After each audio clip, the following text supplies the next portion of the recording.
Good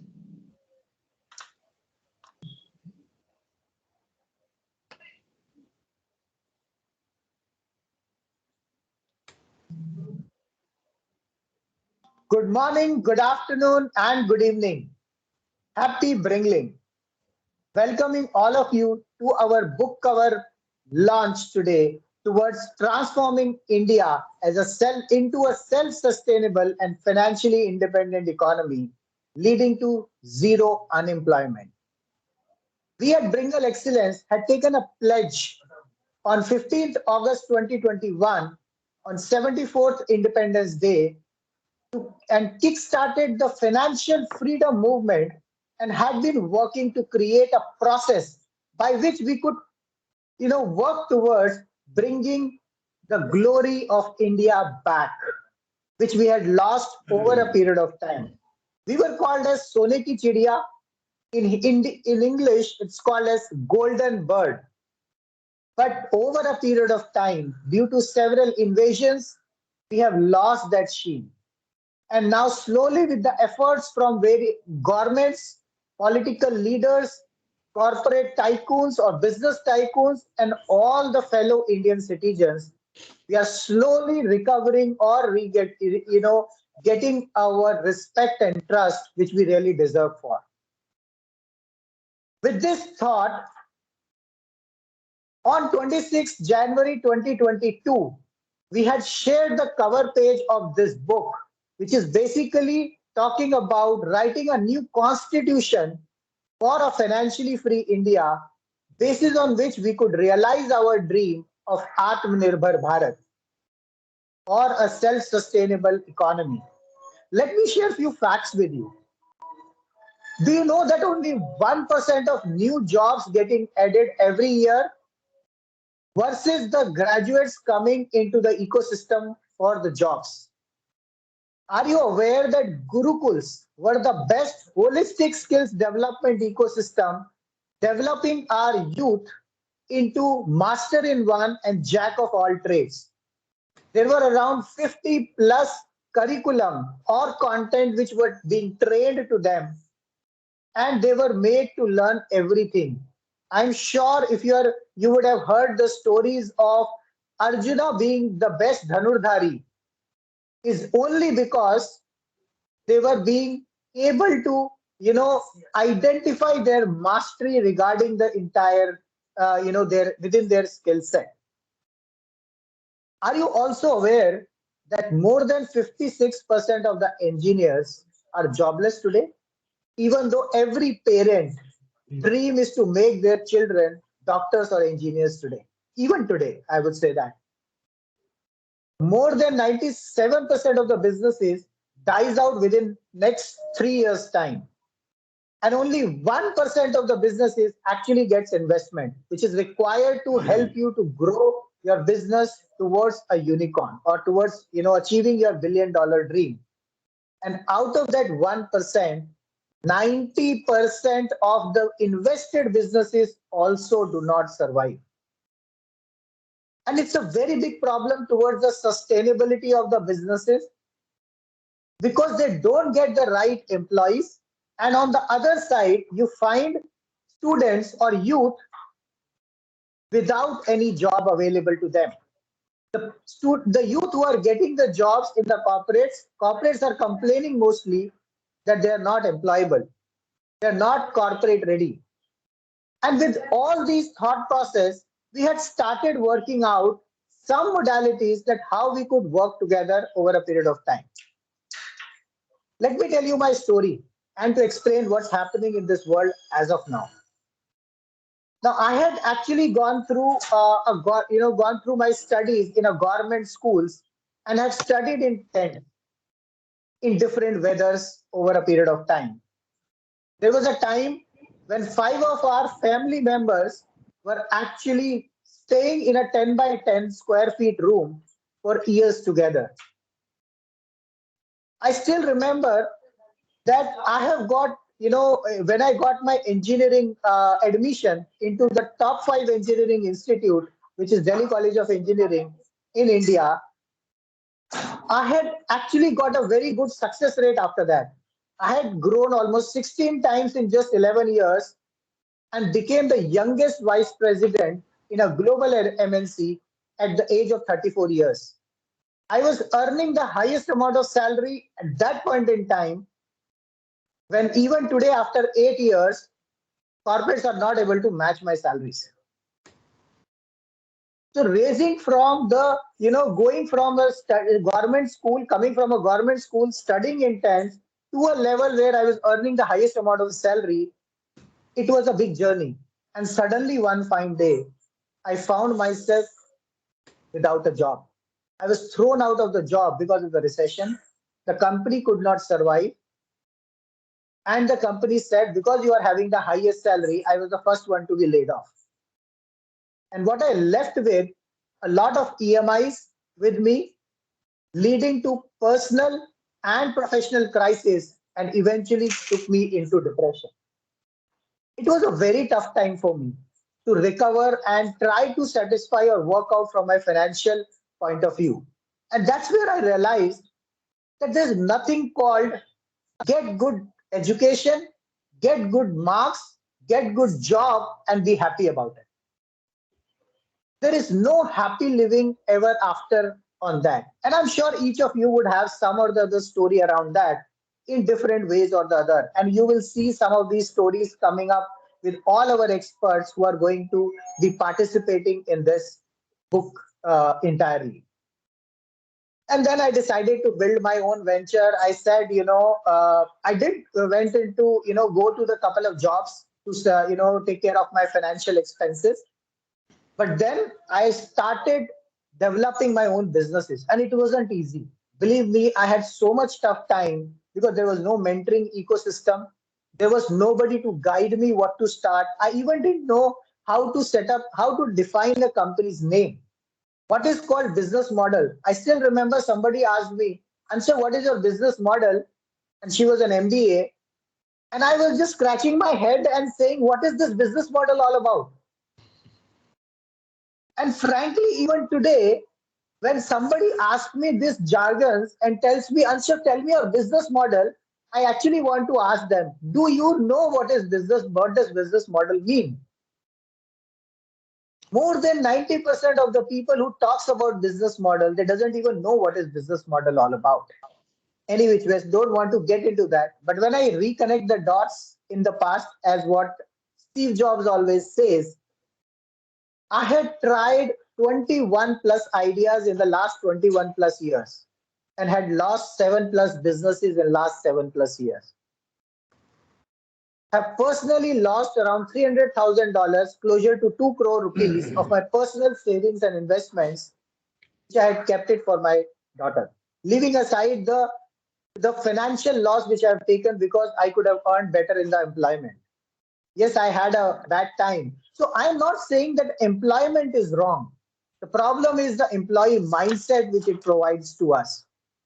Now, I had then transformed a loss-making training business with 20 plus centers, 30,000 plus students, and 40 plus team members into a self-sustainable 8 plus digit recurring income business model with a 1 million plus learners community, working with 500 plus colleges, and having a 50,000 plus experts community spread across 70 plus countries today, with a global organic reach of 200 million plus organic viewers in 140 plus countries. And it's all proven by Google Analytics.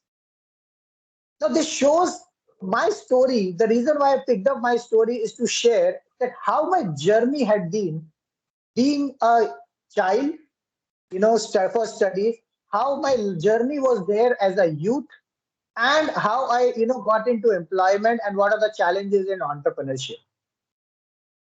And I've actually traveled all the 4 quadrants as defined by Robert Kiyosaki in his book, Rich Dad, Poor Dad. Employee, self-employed, business owner, and investor. I am currently an angel investor for the last 3 plus years. I've had 8 plus years of experience in entrepreneurship and have 18 plus years of it in employment. Now let's talk about little bit more about myself, why I'm thinking on that and what are the challenges personally I felt apart from the credentials. So I wanted to become an astronaut. Eventually wasted my 2 academic years to prepare for medical, which I couldn't get in, just and left with us, 1 or 2 marks out there. Did engineering, got selected into all the top engineering institutes, and finally completed my engineering from the top 5 engineering institutes in the country. I got a campus placement in the sales job, which is nowhere related to my polymer science and chemical technology engineering branch. 1 year down the line, I thought, let me go back to the engineering field for which I've spent 4 years. So I joined Reliance Industries, which had I was actually selected among all the 3 batches, my batch, my senior batch, and my junior batch. I was the only one who got selected. As soon as I reached to the world's largest grassroots refinery in Jamnagar, I realized I've done the biggest mistake of my life. It took 2 years for me to really correct that mistake and came back to marketing. And that's where I came to Mumbai. And then it led me to my field of my profession, which is operational excellence, or which is called as business process engineering and digital transformation, where I've held hundreds of global brands, giving them hundreds of millions of dollars of worth of benefits with respect to revenue realization, cost optimization, and working capital enhancements signed off by their CFOs. Now, let me introduce myself. My name is Anshav Jain, and I'm founder and MD of Bringling Excellence, UK and India, having 18 plus of years of experience in business strategy, business process reengineering, business development, and digital transformation. Being a Lean Six Sigma and PMP expert, I have developed an end-to-end patented process in education and career lifecycle, and also for an entrepreneurial lifecycle. Now developing Bringleverse, which is the Bringle metaverse in 3 E's: education, employment, and entrepreneurship. And I'm working towards Bringle 3.0 vision 2020-2030 to transform 1 billion lives, 1 million businesses, and 100 unicorns, with an initial investment fund of $1 billion. This whole initiative is actually to transform India into a self-sustainable and financially independent economy, leading to zero unemployment by bringing excellence in 3 E's: education, employment, and entrepreneurship. And we are working towards supporting these 15% of population with persons with disabilities and developing an inclusive and accessible society. And all of these parameters, all of these aspects will have 2 components very common into that. One is each of the aspect of employment, education, and entrepreneurship, and even accessibility will have its own unique indexes to measure. Coming from a Lean Six Sigma background or a process excellence background, I always believe anything you can measure, you can improve. So the first aspect in the Bringleverse would be the data-based approach, where we are going to measure knowledge index, employability index, and business sustainability index, and accessibility index of every individual, home, or business out there. With this, I would like to invite my friend, my co-founder, my support system, Sharmila Devatia, who herself has a story of last 55 plus years, almost 50 plus years, I would say that. Let me tell you a little bit about Sharmila before she takes it over and talks about her. Sharmila, I mean, you look at a story of a 5.5-year-old girl laughing and giggling around in the house and suddenly find herself in a hospital bed after coming out of coma. Finding her half of the body paralyzed, with loss of vision, with loss of one side completely not working, and how she transformed her life with a continuous 18 years of therapy and doing education along with that, then had 30 plus years of corporate experience and now running 3 organizations of her own. With this little background, I would like to invite Sharmila to talk about more about herself and about her initiative. Thank you so much, Sharmila, for being there with us.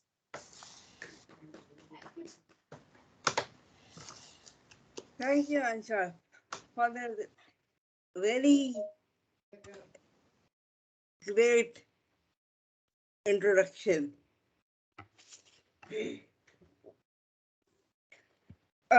Very warm welcome to all of you today. And we are honored to have this presence, this vast global presence with us. I'm extremely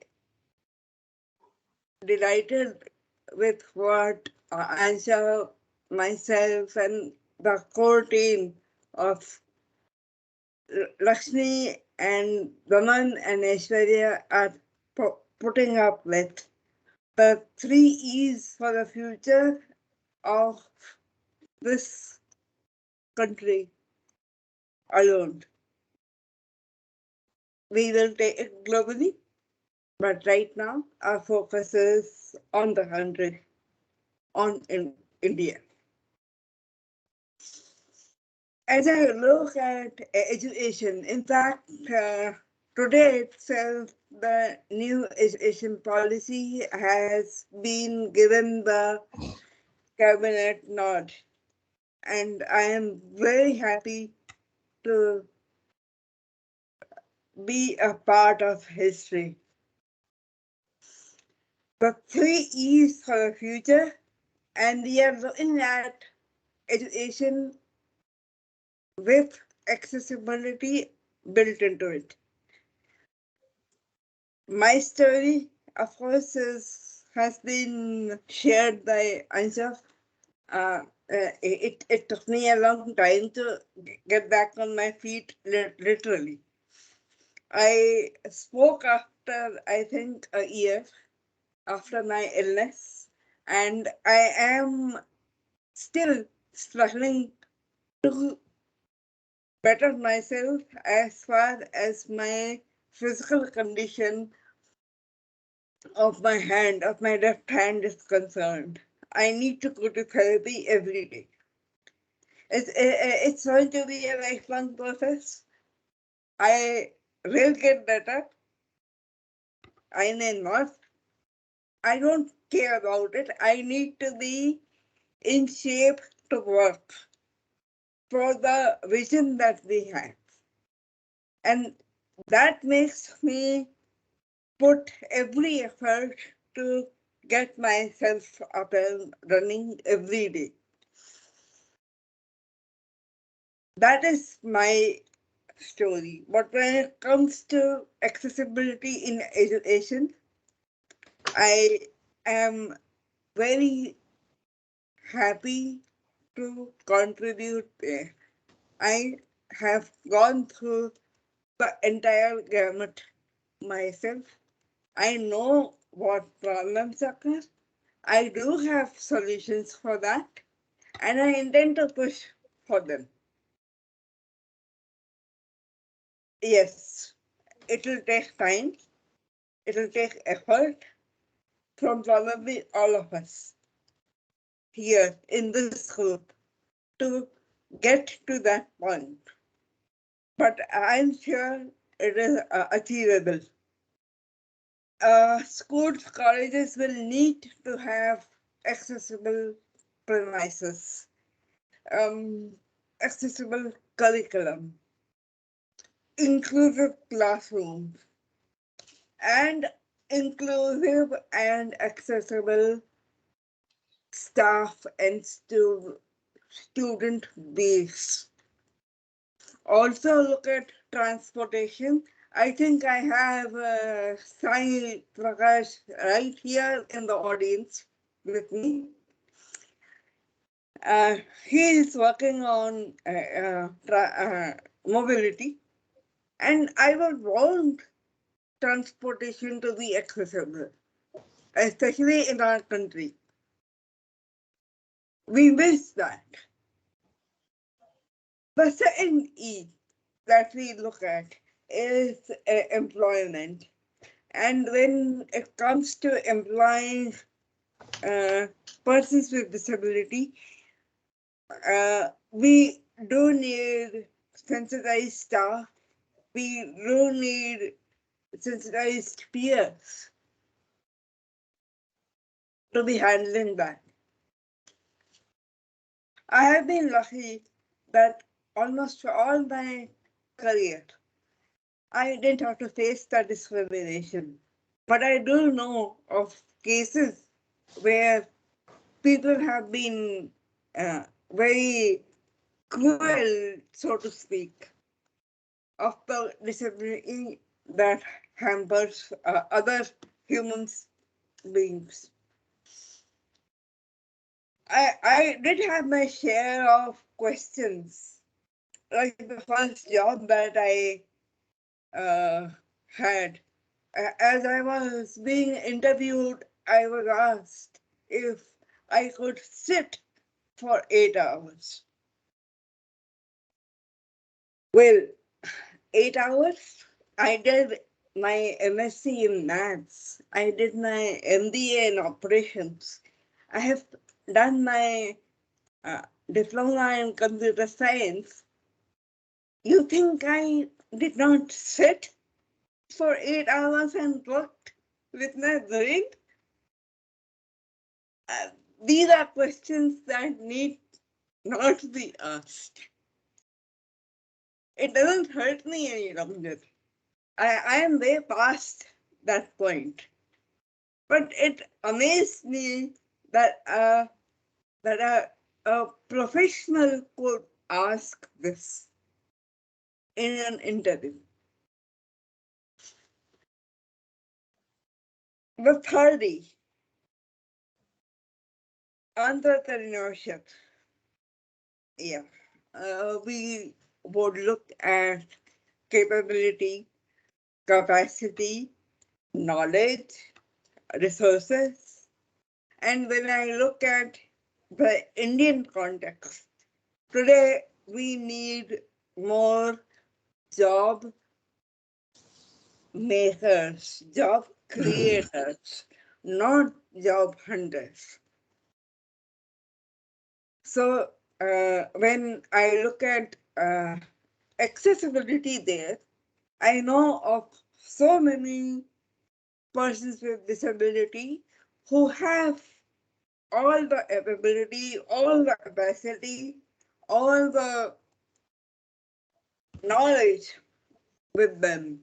So we look at providing resources to them to build them up. Build them up to a level where they can provide jobs, where they are in the driver's seat. Well, if I can do it, so can the rest of the world. I have been a founder at Evil Card. I am the MD of Vardan, and for the longest of time, I am the co-founder at Bringle. So I don't know. I don't know if that counts. It doesn't matter whether I have a disability or not. Uh, I think, in conclusion, all I can say is with this little effort in the book, I would want to highlight that accessibility and inclusion is an overarching principle across industries, across education, across entrepreneurship, across life. We need to change our mindset, and that will take a little bit of time. But I want to make that concentrated effort to put that change in in the process of our countries education system, in the law. Yes, we do have a law in various sectors, but the implementation is lax.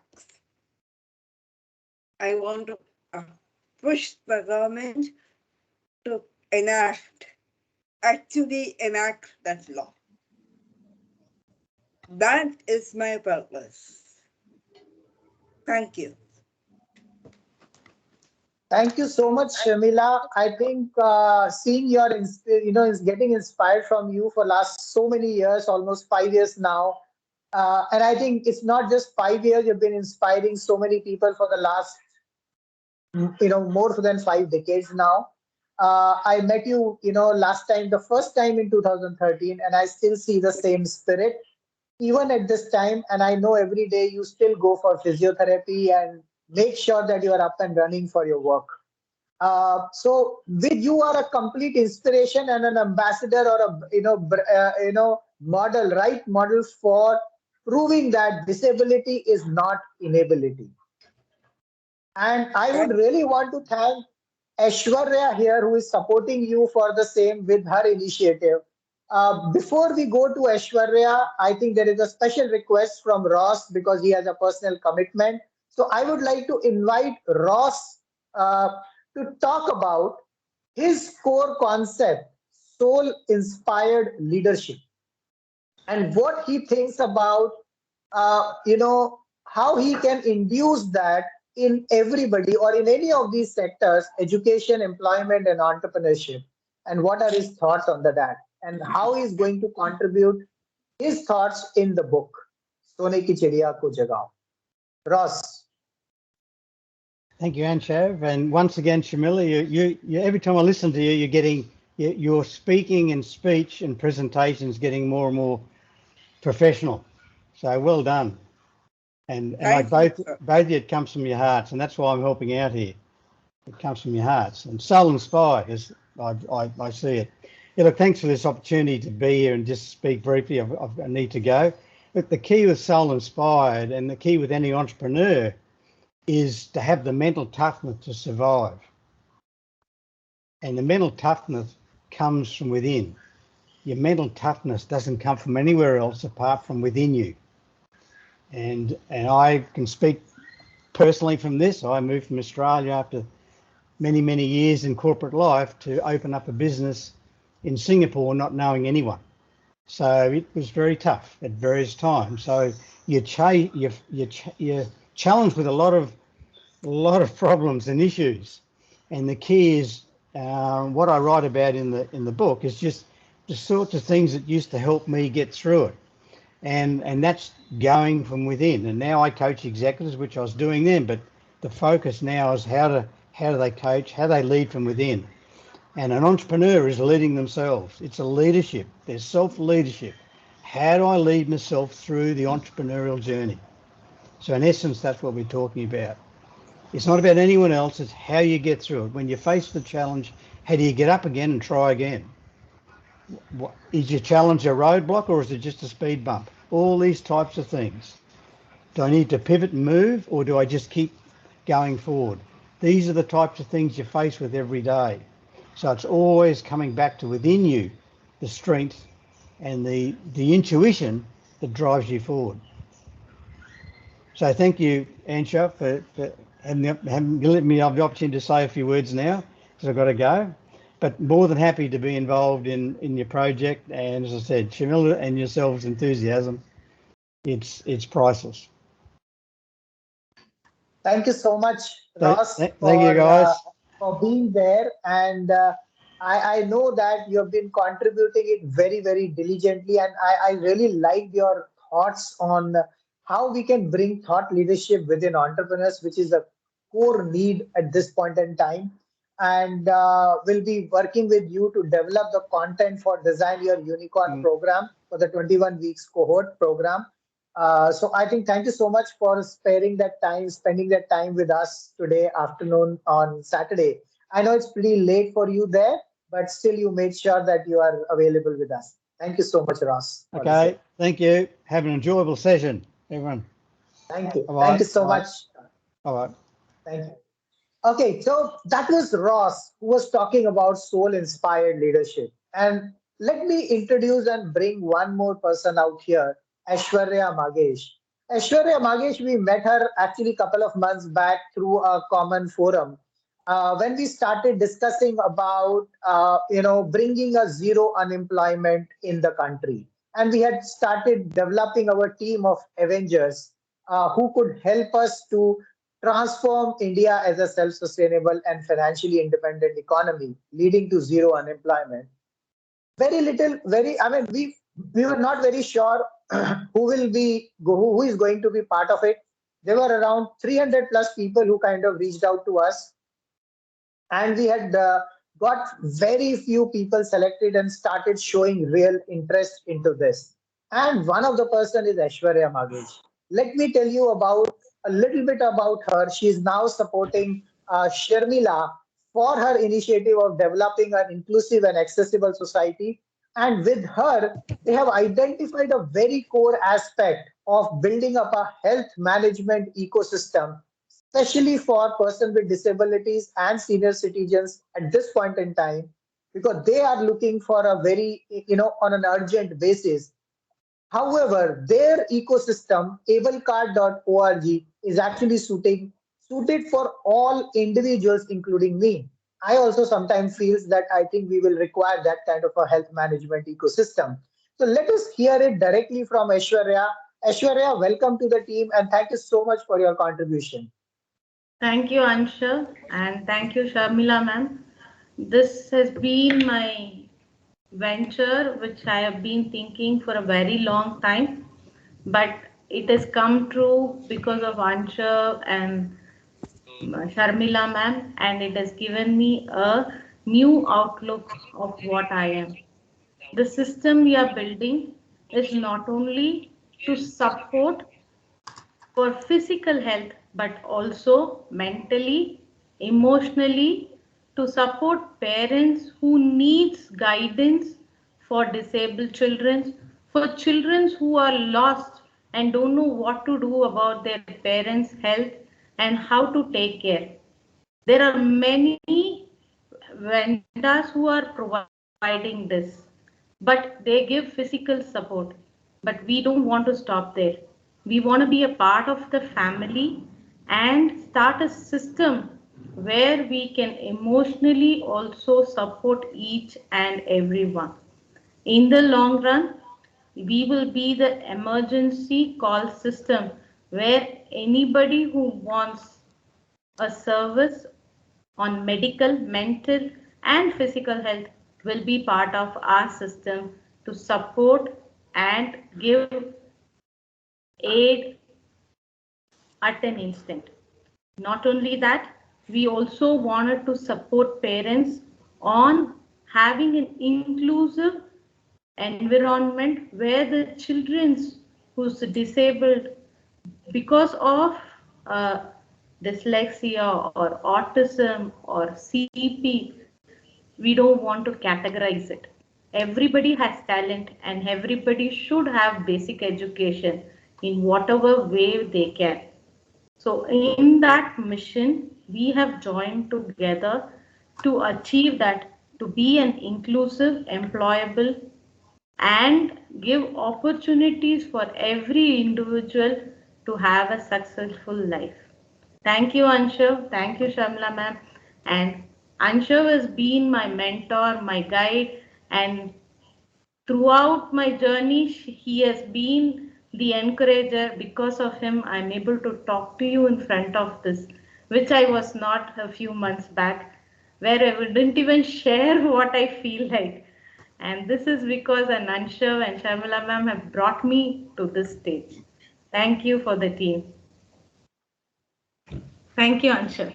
Uh, Aishwarya, thank you so much for your kind words. I think uh, the appreciation should go to you because it's your effort, it's your capability, it's your intent, or I would say the right intent towards working and creating value for the ecosystem. And I think that is what it is driving this initiative is not bounded to anybody.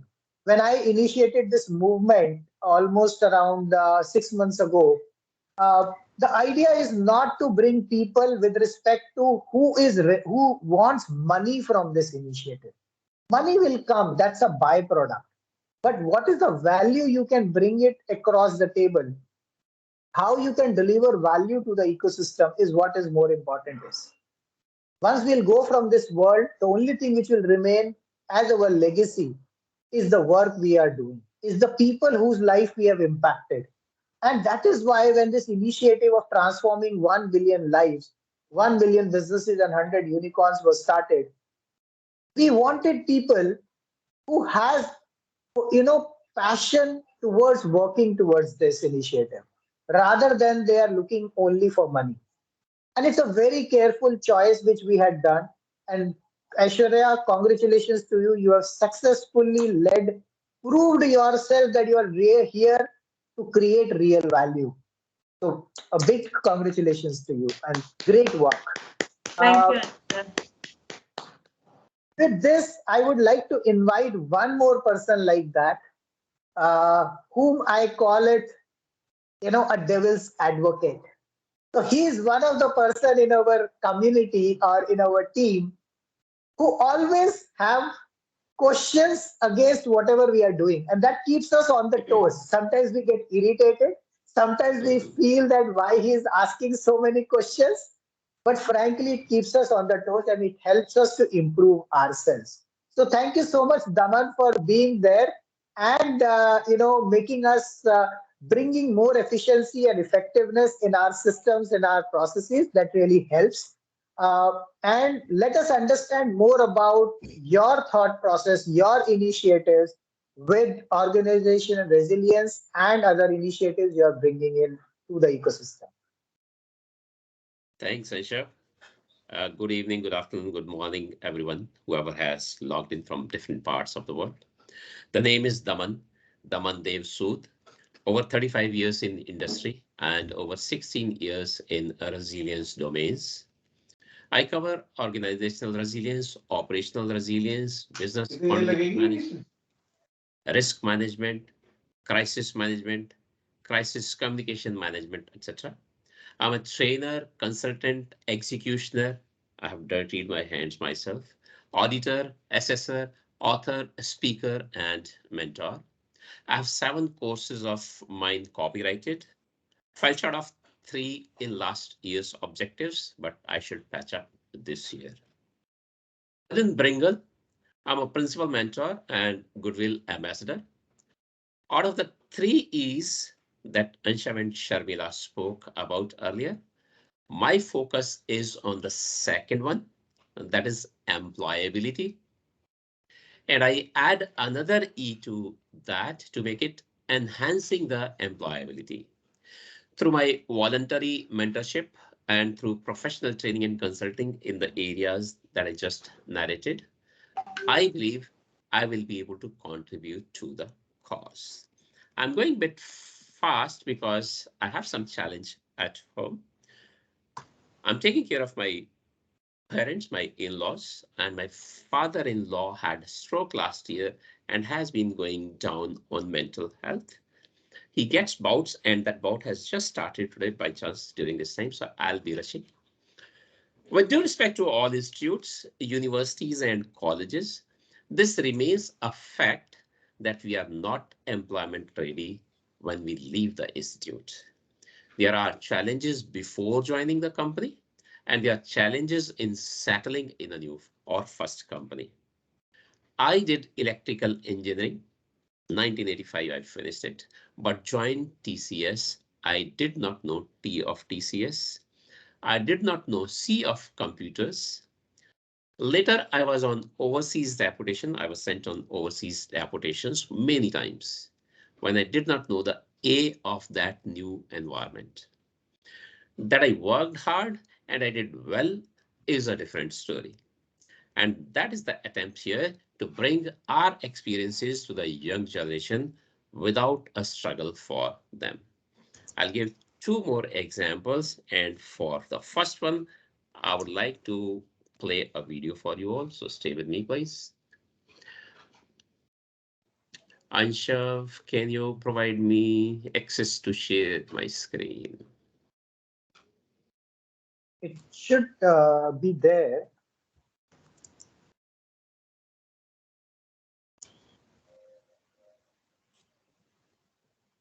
Or I have used You it. don't have access?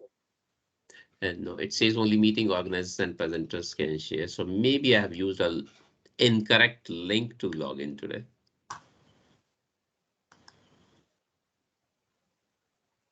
My apologies to all for this interruption. Not sure how do I do that because this is Teams.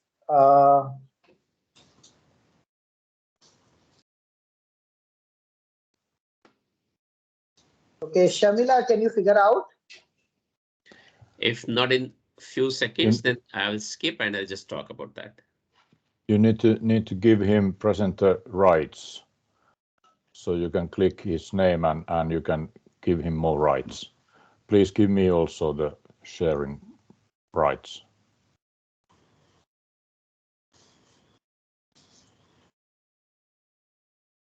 You'll have to click on his screen and then give him the. Can't figure out anything. Actually, there is no other option. I'm just wondering.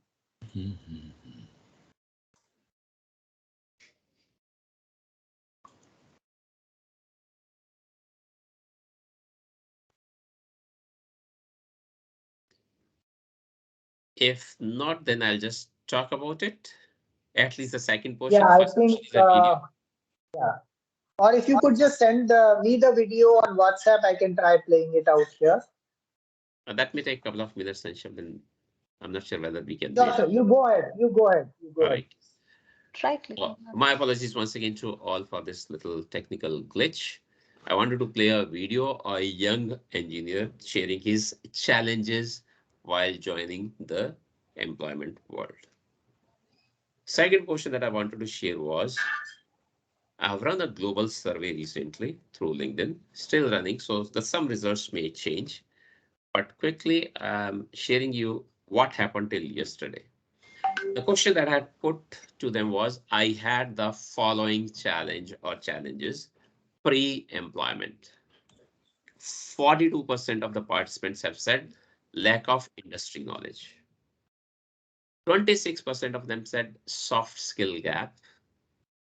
19% said they were low technically, while 13% said some other reasons, but they also had challenges. What is interesting to share here about this survey is that not the young one, not those who are aspiring to be into the employment world, corporate world, up to 30 years experience people have participated, and these are their responses. So it appears that my story matching with their story or their story matching with my story. Daman, just try checking if it is having access. Yes, got it. So with your permission, then I'll play the video also. Yeah, please go ahead. Thank you. I hope you can see my screen, all of you. So I just talked about this. Let me attempt the video. Hello, I'm Divij and I work in games research and development at InGame in Dundee. Here are the 10 challenges I faced in my job search journey. Number 1. What should my CV and cover letter look like for the jobs I'm interested in? Number 2. Should I be sending the same CV for each opportunity or adapting it for each one? Number 3. How do I prioritize which roles to apply to? Number 4. I've sent in my CV. Now, how do I ensure it gets read? Number 5. I'm good at passing the first screening interview, but what about code tests, technical interviews, and culture fit interviews? Number 6. Quality versus quantity. Should I do everything possible to get one role by sending in the best application possible, creating artifacts or presentations tailor-made for them, and networking with people at the organization? Or is it better to just send the same CV to 1,000 roles at once? Number 7. I didn't get a job I interviewed for. Can I get feedback or find out what I did wrong so I don't just keep repeating the same mistakes with other opportunities? Number 8. I've got a message from a recruitment agency. They say I'm perfect for a role their client has. Does that mean I'm all set now? Number 9. An opportunity, job, or promotion seems like a sure shot. Surely I'm all set now and can focus just on this. And finally, number 10. How do I understand compensation and handle negotiation?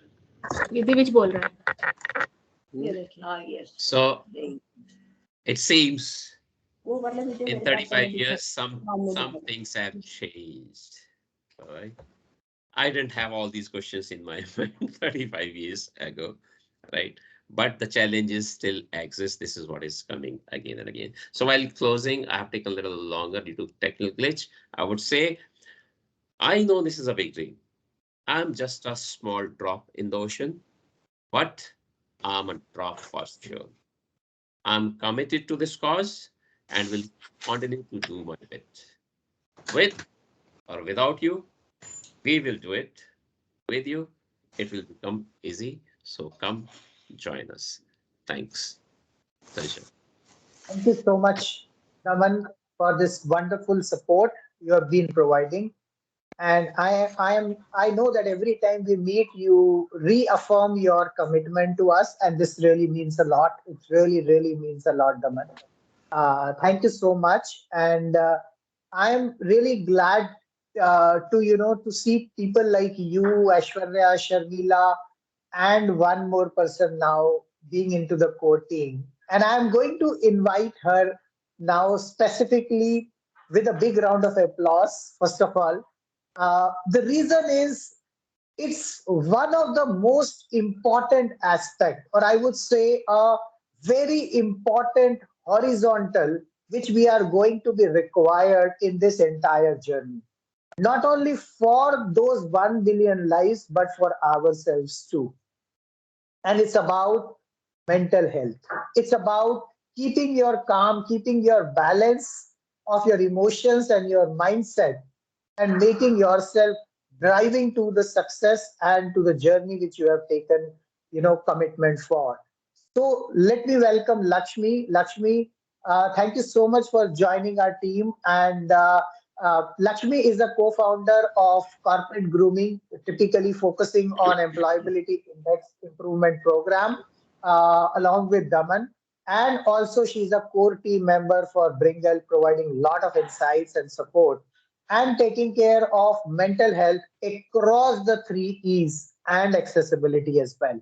So thank you so much, Lakshmi. Over to you for your inputs and thoughts. Thank you, Anshav. Namaste, and a very good evening to one and all who are assembled here. And yes, Anshav, as he rightly mentioned, I am taking care, I'm the co-founder for Bringle for the second E, employability, and that is the corporate grooming. I begin with a quote: vision without action is a daydream, and action without vision is a nightmare. And believe me, for the last 30 years that I have been working, I have seen the people going through this particular nightmare. Some because they did not have a vision, and some because they had a vision but no action plan. But the reason why they did not have this actual the action plan is that because they were not, ready. The corporate grooming, or I would use this word, they were not industry ready for it. They walked into it with their eyes up and the daydreams and all that, but then they were not ready for it. So without a plan, without the industry being industry ready, you cannot get in. You need that master plan, which we here, I specifically am looking at, calling for zero unemployment across to make you industry ready. If you see the iceberg model, what you see on the tip of the iceberg is that technical degree, that certificate that we have, which accounts for 15% of what we are. It will get you that, interview call. But what makes you what it makes you successful in the interview, and you're sticking on in the job or going higher up the ladder in the job, is that remaining 85% of the iceberg, which is under the water, which we can't see, and what we call is the soft skills or the industry ready package that we at Bringle are going to offer to you. You know, believe me, when I went abroad for studying in the UK, And this was sometime in the 90s.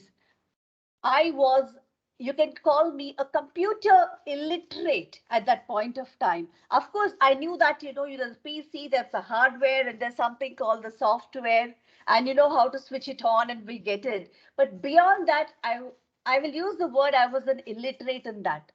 And I went the very first day of my class. I remember September 28th in the UK, and it was like, you had to present, and I found all my colleagues and all that coming with laptops, especially from China, etc. And I was like, dug, dug, dug, dug, what to do.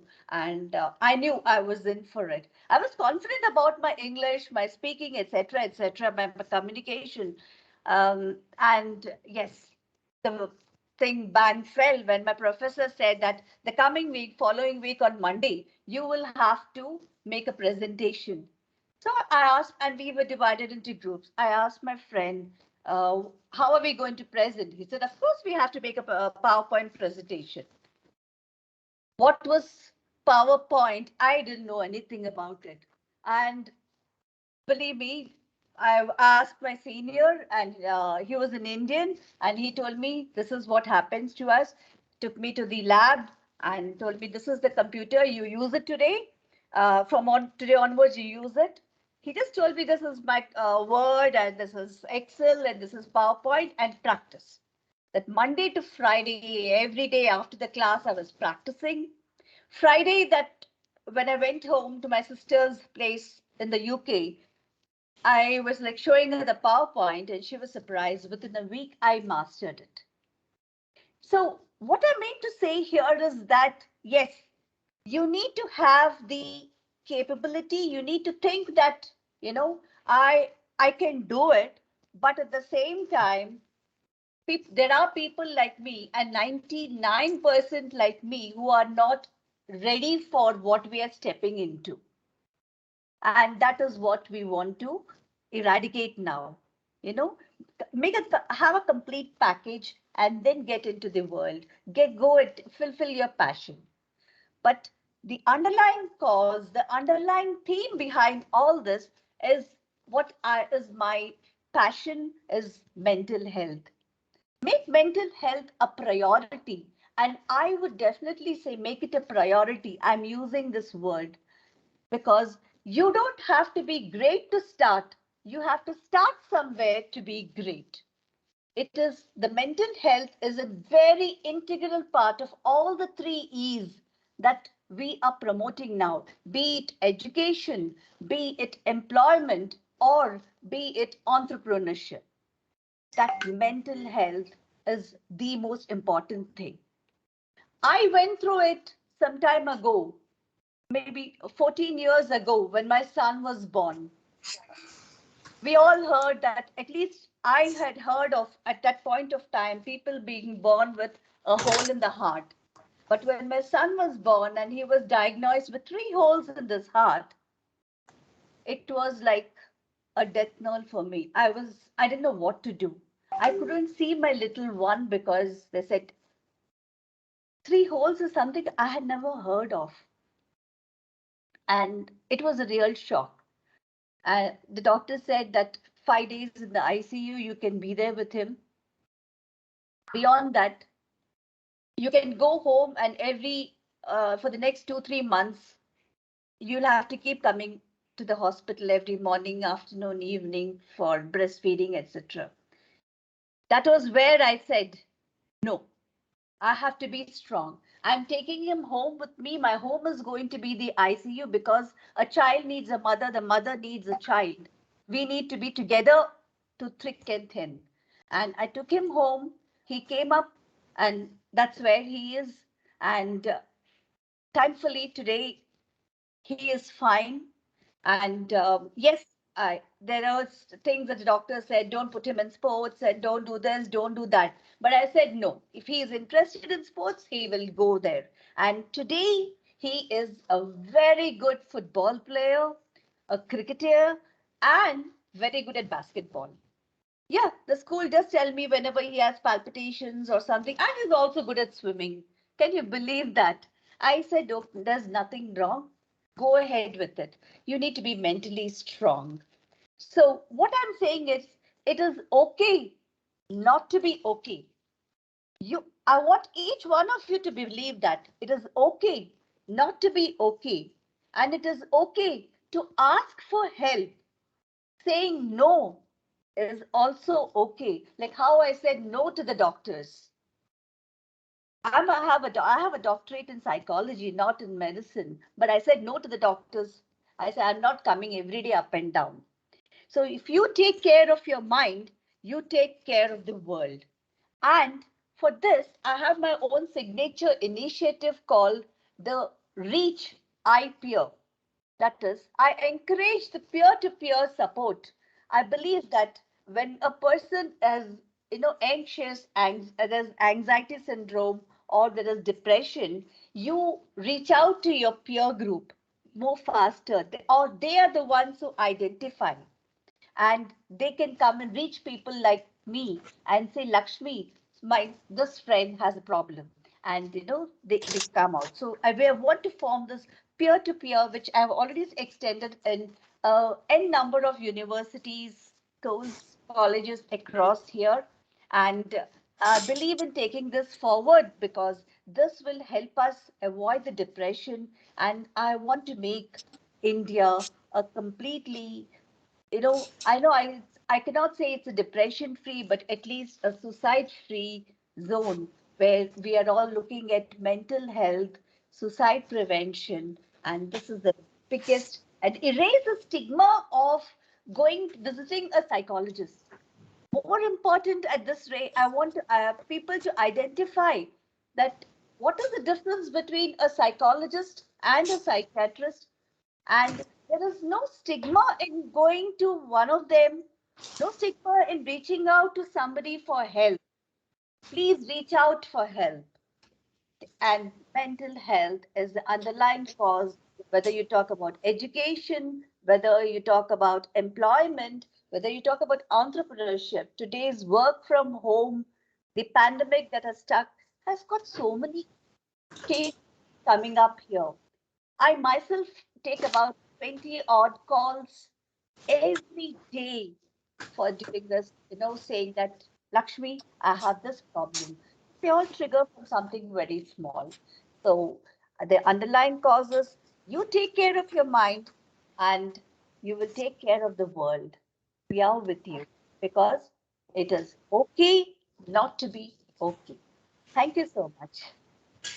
Thank you so much, Lakshmi, for such a passionate, expression and thought. And I really believe, I think it is okay not to be okay.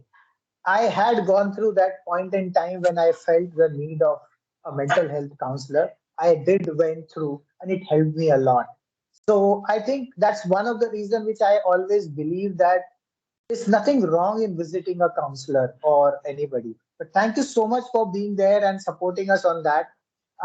Before we move to our special dignitaries, our co-authors, and asking them what they are going to be contributing towards this book, let me share my screen and share with our Daman. You have the video with you. Yes. Yeah, so why don't you play that video and for us to share about the book launch today, what is the book all about, and a little brief on that. And I think then we will go ahead with our experts today. Hope you can see my screen. Yes, yes. Okay, Yes. here we go. 9, 8, 7, 6, 5, 4, 3, 2, 1, and there we go.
Thank you so much for each of you to contribute towards this initiative. Sone ki Chidiya ko Jagao.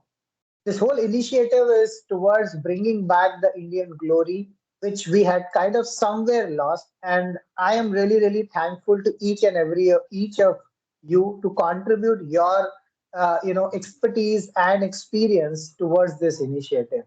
Uh, with this, let me welcome first of all Dr. Saurabh Katiyar, if he's still there. Dr. Saurabh, could you unmute yourself and let me, kind of tell him about something about that. He's a very technology expert. He's been working in technology.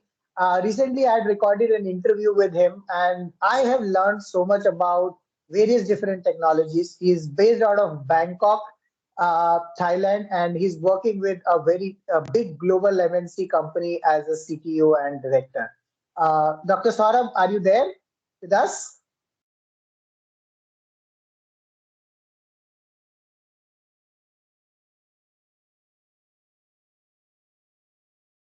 Dr. Saurabh, you're on mute if you're talking. Okay. Looks like he's unable to unmute himself at this point in time. So let me welcome Dr. Rajendra Deshpande here. Dr. Deshpande has been working on various aspects of business value. So, Rajendra ji, I would request you to give a little introduction about yourself and your contribution towards business value and how you are, going to help India to become a self-sustainable economy with that. Thank you, Anshav. It has been a great association with you since last almost a year or so. I am in business value development area with my associate from US, who is my co-author along with the article that I have given to the book. Last 5 years or 6 years, even before the pandemic, we both have been working on sustainability of the small and medium businesses in the wake of the new technological advances and whatever is taking place in the entire globe as a whole. And we have discovered new models and growth models which can not only sustain but help the small and medium industries grow in spite of the pandemic or crisis or whatever people are thinking about. One of the most important aspect of this business value development model is that whenever an organization thinks of growth or various areas of growth, they think only in the dimensions of sales expansion, regional expansion, or product expansion. These are the only three dimensions of normal areas of growth people think of. In business value and development, we go out of this. We go out of this. This is done by business value analysis. We identify business value pillars and drivers for organization and help him to leverage these for the future growth. Now, since the pandemic last 2 years, there were a lot of inquiries coming in for people who are seeking career growth, people who are seeking expansion, people who are seeking for some opportunities. I will not just name it as a job, but some opportunity to grow further. I have developed a personal growth model with career expansion strategies. And this has proved to be a phenomenal because all the people from many people from even USA, Microsoft, Google, who are struggling for growing their career, they found access in this model. And this has been a very successful. Now the process is going on, and now how I visualize is that the sustainability of small industries, startups, it depends on business value development.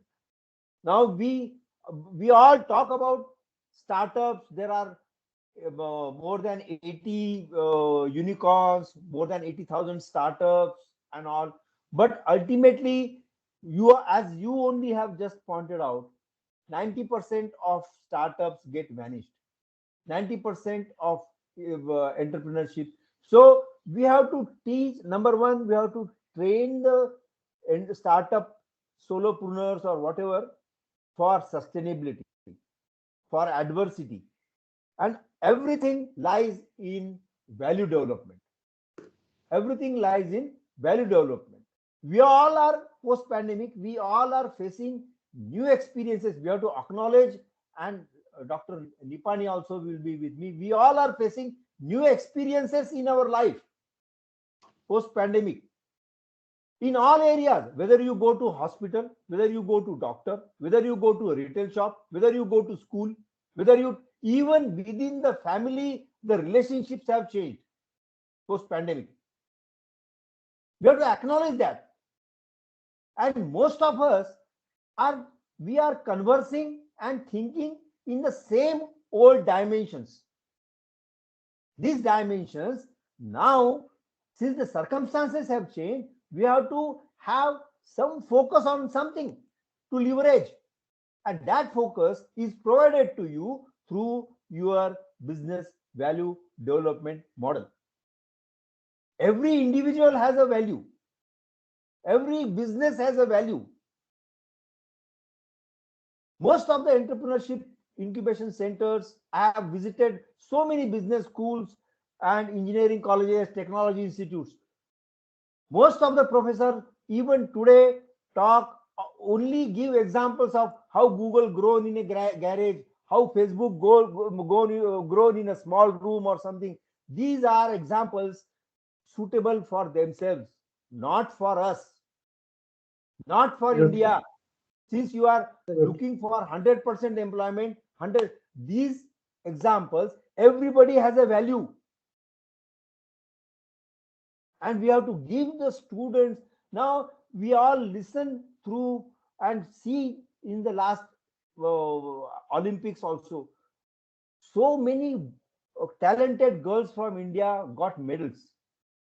None of them is from metro cities. They are all from villages. This proves that there is a huge talent in rural area.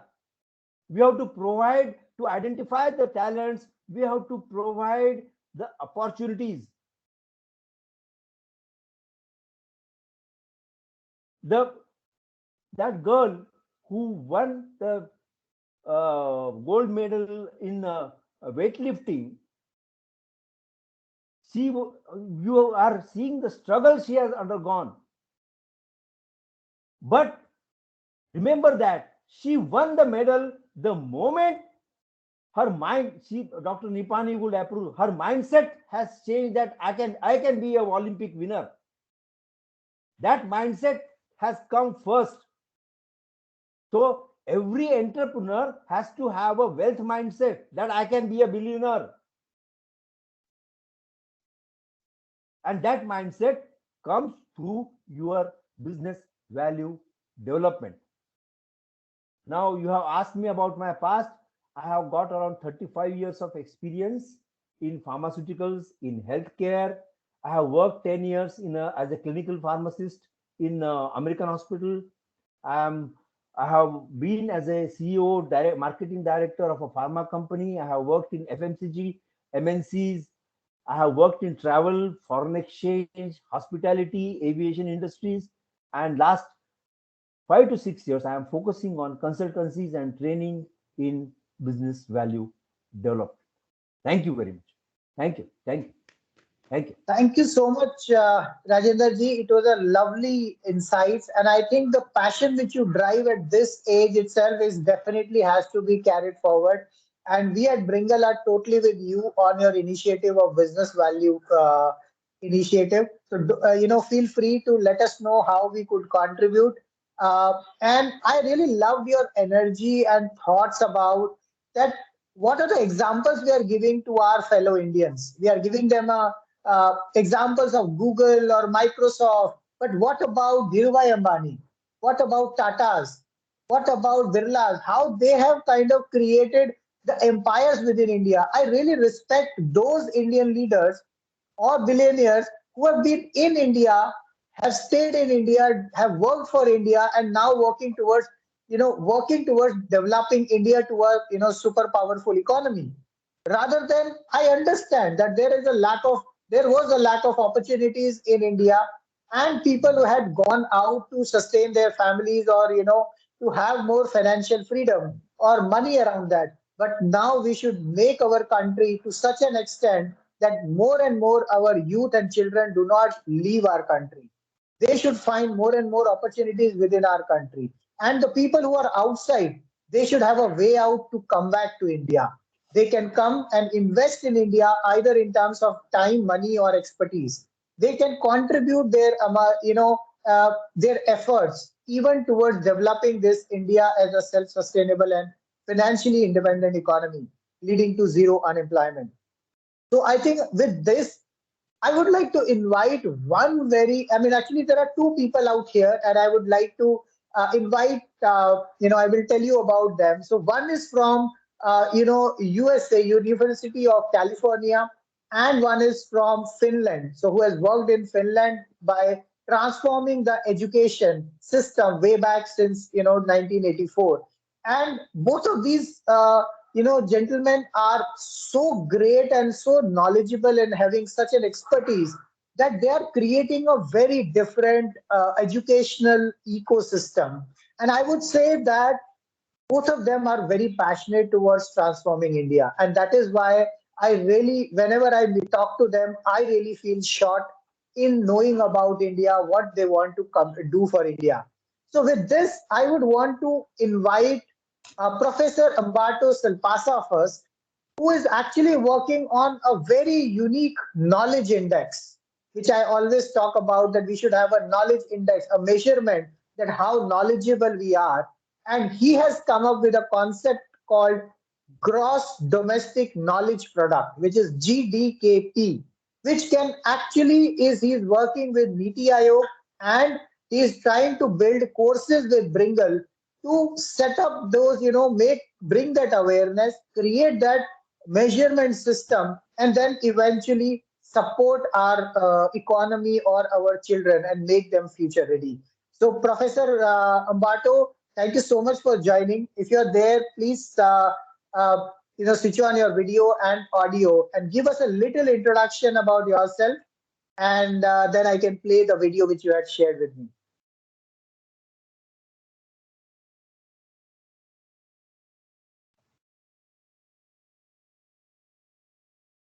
Professor, you're there?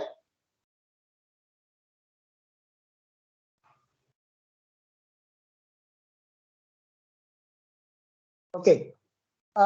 Seems like there is some network issues. So let's come back to our next expert, Petri. Petri from Finland.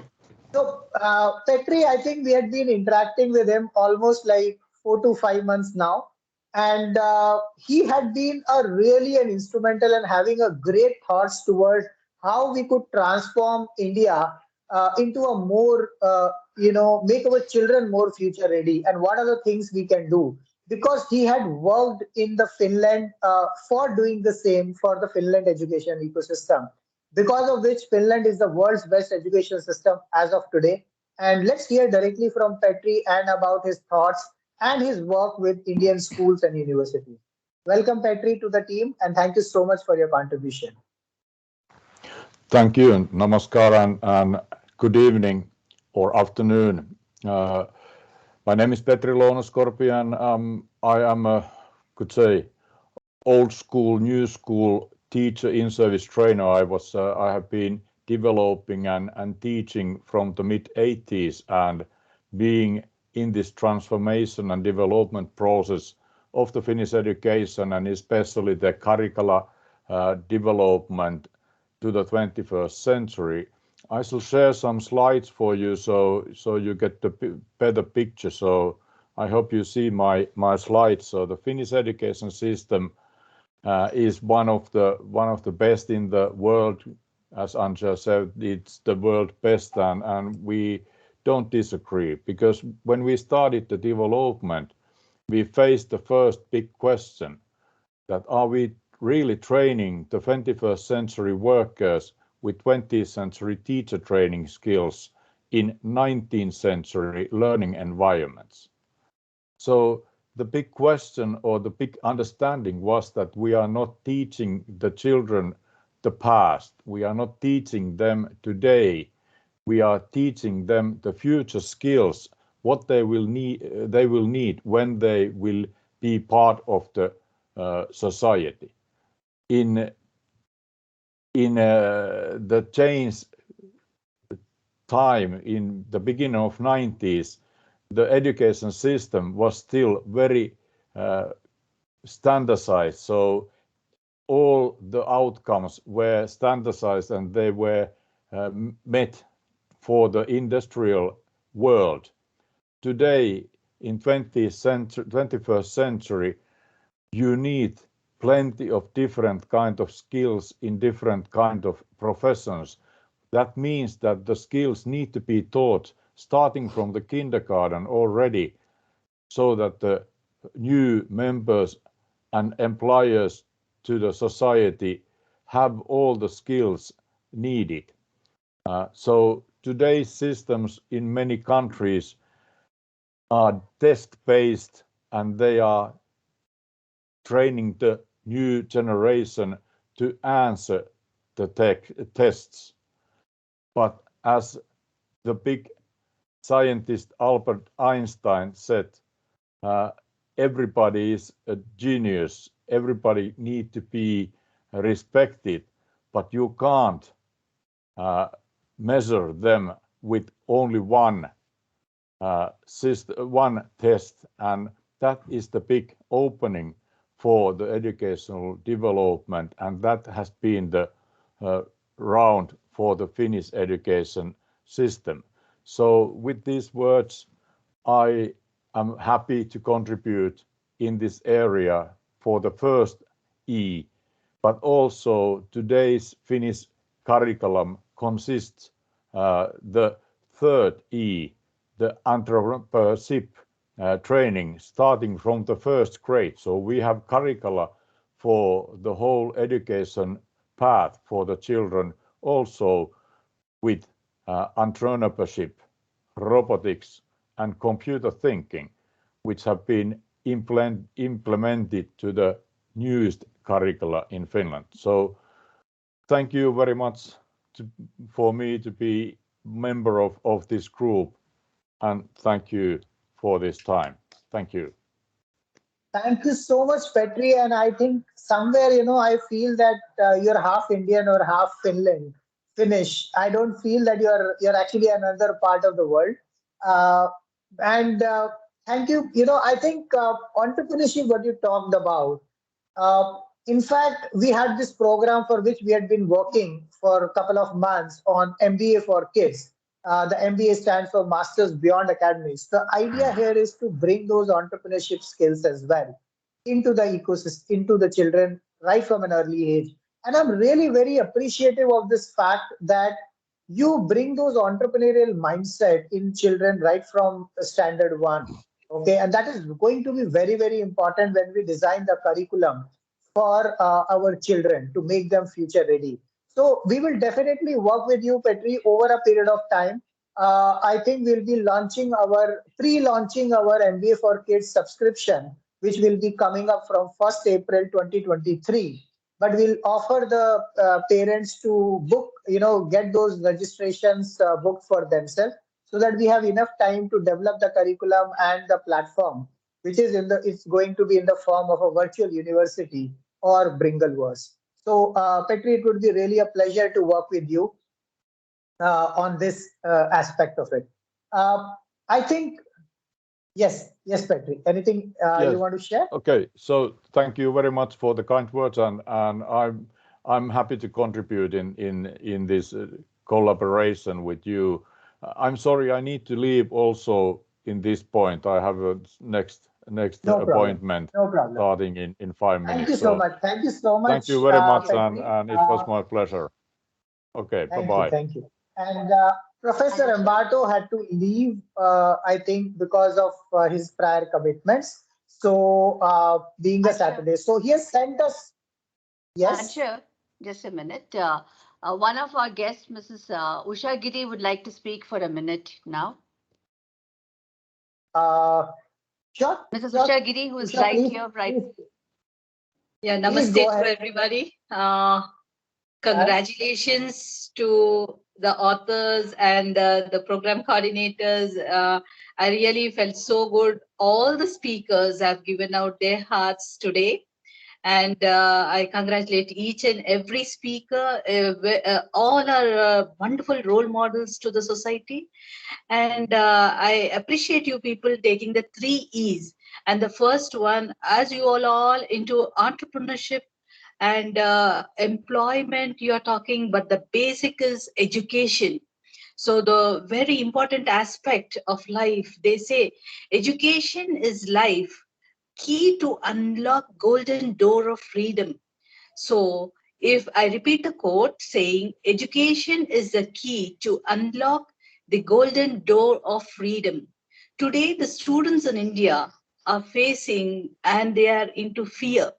So all the parents, especially, they are behind the marks. Academics is being focused, not on education. It's very sad to know that the students are psychologically illiterate and physical wellness, physically illiterate.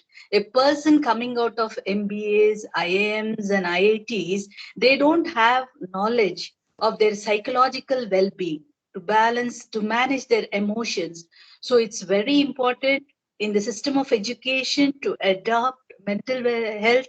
And I request you all people to focus on the well-being of the students, which is not in the curriculum. It is the curriculum system is very good, they drafted very good, but the points are not being focused. The academics, the extracurricular academics, and the co-curricular academics. So I wish if you are into the education, please have a serious note to take care of the co-curricular activities and extracurricular activities, which will give a base for the academic activity according to the research. So India should be having the strong standard of education to get a good result, to get the result of your dream of employment and entrepreneurship. So I wish you all the luck, and young India will be the happiest India in the globe, and you are all contributing so much. Thank you. Thanks a lot to each and every person today joining this program. Thanks a lot. And I would love to see a happy India, intelligent India, complete educated India with full of life. Thank you. Thank you very much. Thank you so much, Usha ji. And I would really want if you could kind of share something around the note to Lakshmi or any of our core team member. We would be happy to know your thoughts and include in the book, because it's a joint initiative. It's not one person's initiative. It's a Thank you. movement which we are trying to take. So let's each of us contributes towards this initiative. Thank you so It's much an for honor. coming forward. It's an honor to give a sentence of mine into the book. Thank you. Thank you very much for this. Anshav, Mrs. Usha is also a psychologist and she works actively with me in the field of mental health and suicide prevention. She is with Spandana as a national coordinator. Sure, great. So we'll definitely take it up, Lakshmi. I think considering the time constraint, Yes. I have a 10 minutes video which is given by Professor Ambato. He had to leave. But let me try playing that up for all of us. Just let me know if you're able to hear his voice. The birth of GDKP India, Yes. the first gross domestic knowledge product of the world. Among the many deaths caused by COVID, there is one which deserves the utmost attention from politicians, from military people, sociologists, but above all from economists.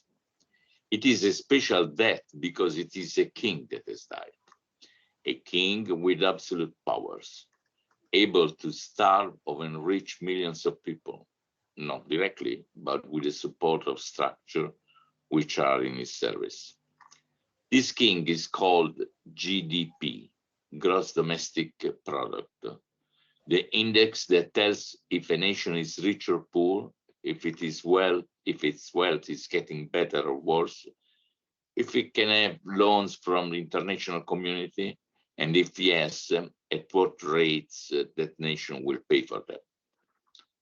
At the reasonable rates or the rates that will eat a good part of the wealth produced by people. That is the king that is dead with COVID. GDP entered a crisis on August 6, 1945, when the first nuclear bomb detonated in Hiroshima. If economists had been wise, they would have communicated its death even then. Why? The economic models, since economics has tried to become theory, are in fact based on four fundamental principles. First, GDP is based on the production of material goods. It doesn't matter what is produced as long as it is material goods. Whatever these products are, medicines or weapons or hospitals or prisons. Second, the production of such goods must take place at the lowest possible labor cost, no matter where, at home or abroad. Third, for the production of these material goods, it is necessary to find the raw material at the lowest possible cost. Fourth, in order to acquire these necessary raw materials, all possible means must be used, including aggression, manipulation by coup d'etat, wars, and terrorist acts. There are, of course, other relevant conditions, but the third and fourth, as well as the continuous war, have led into disastrous last century to 2 world wars. With the introduction of weapons of mass destruction in war conflicts, the economic models of development would have had 2 obvious developments. First, the increasing concentration of resources in the military sectors, a phenomenon that was widely and correctly predicted and announced by a person above all suspicion, the American President Eisenhower, in a heartfelt denunciation of the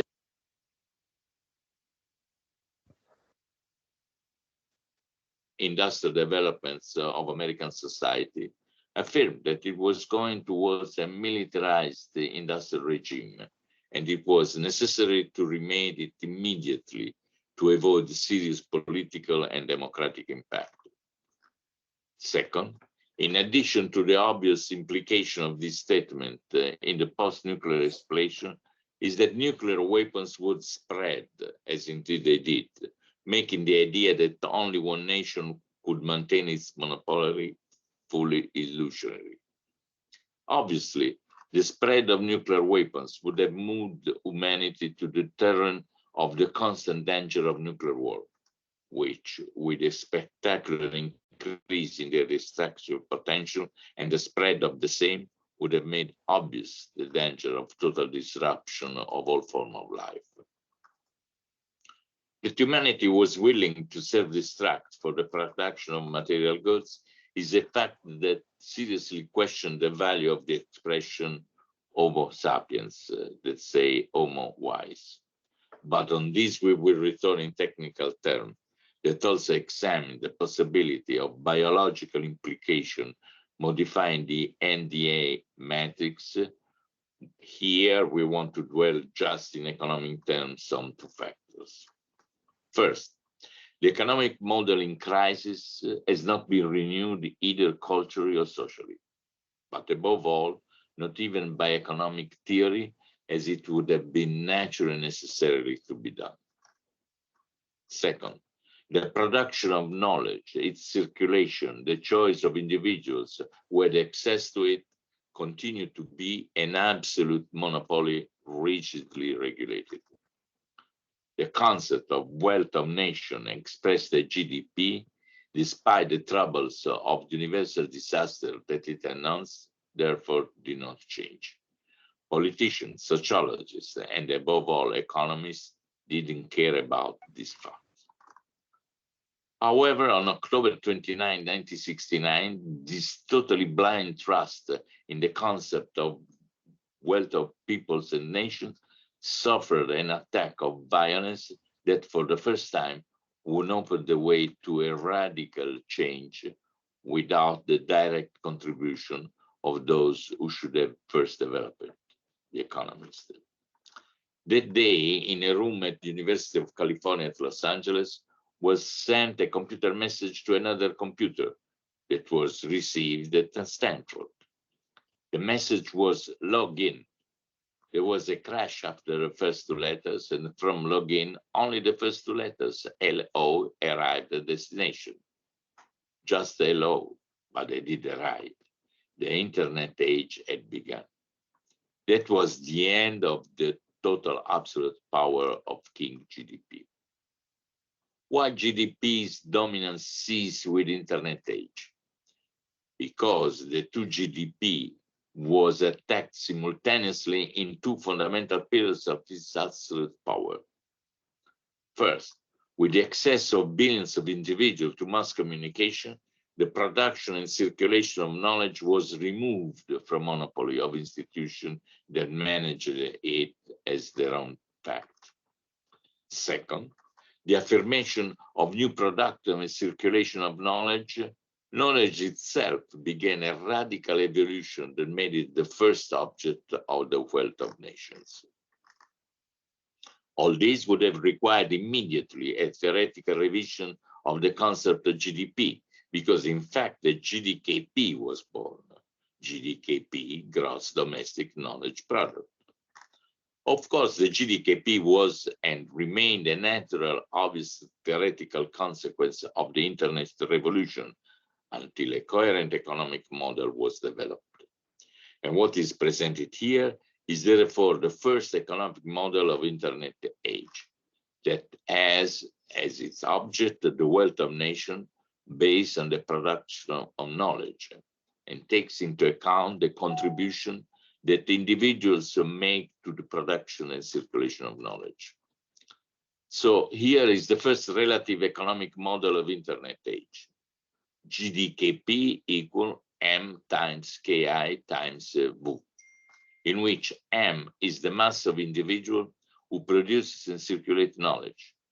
KI are the traditional and new knowledge items that circulate on the web. V is the velocity of circulation of said knowledge items. Without going into the related technical aspect, because it would certainly be complex, it is necessary to immediately indicate two very special aspects that distinguish the GDKP from the GDP. Speed means the number of exchange that single knowledge items makes in a unit of time. It is obvious that increasing the speed of circulation of knowledge increases the GDKP. If an unit of time, medical knowledge is distributed among 100,000 hospitals workers rather than among 100 selected people, it is evident that the GDKP increases with powerful effect on GDP. We will call it the decay factor of a country. This example allows us to focus on an extraordinary factor related to this recent COVID crisis, in what I call the new dimension of economics, the COVIDnomics. It is possible to think that the impact of viruses on world social structure will not end with the control of COVID. Okay, so I think I'll share this video at a later stage because it's pre-recorded. Let me not, let others wait for the session. We have some other eminent guests with us who have contributed or who are willing to contribute. So we have one specific person out here, Vedamata. Vedamata, are you there with us? Yeah, I'm here, Ansha. Hi, Vedamata. So let's hear about Veda's story and her initiative. Let me give you a little background about her. She's working towards the security area and of the physical security, and eventually it can extend to a cyber security as well. So, Veda, what are your thoughts towards that, and what is the contribution you would like to see, or you would like to add with respect to when it comes to transforming India? Yeah. Yeah. Good evening, good afternoon, and good morning to everybody. First of all, thank you, Anshav and Sharmila, for this wonderful initiative, I must say. I've always been inspired by, Sharmila. I met her, more than a year ago at, through a WSP program from IIM Bangalore. And she's our rock star. She doesn't fail to inspire everybody every single day with her enthusiasm and her, the strength from within. I take inspiration every day. That is the most important thing for every entrepreneur or even human being to, keep going. Every day you need, you have to motivate yourself and be strong from within. That is something, she really is a living example. So my contribution, what I think is, see, I am an electronics engineer, and having worked in, in semiconductor industry for around 15 years, I started my journey as an entrepreneur through my venture Orgo Prudent Technologies. We were actually initially we were catering to semiconductor industry with through our services in product design, PCB design, and related services. But then I thought we should have a better impact. We should move on to product, and I found there is lot of gap from the need. Yeah, can you hear me? Yeah, yeah. From in the security domain, there is we are always hanging on to age-old technology. There is not much happening there, and it is the most important aspect of life.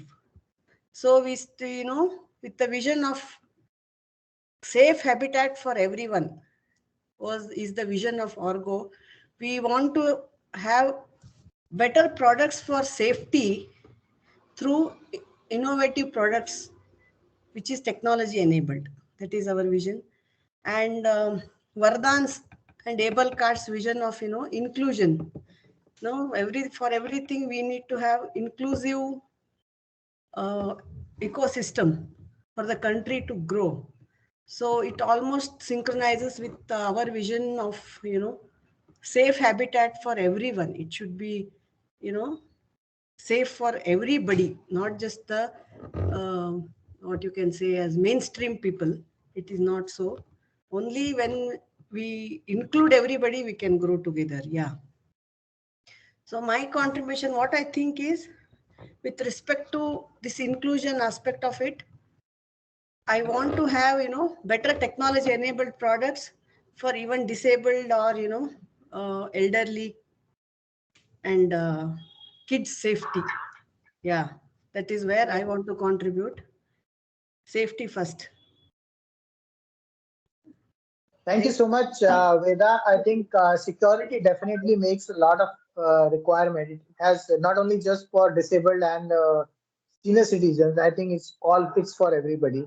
And I would really want you to kind of work towards cyber security area as well, because that's online. The world is moving in a virtual environment, and how you could contribute your experience and expertise in the virtual environment is also going to be very, very important and required at this point. Sure. Thank you, Anshu. Thank you. Sure. Okay.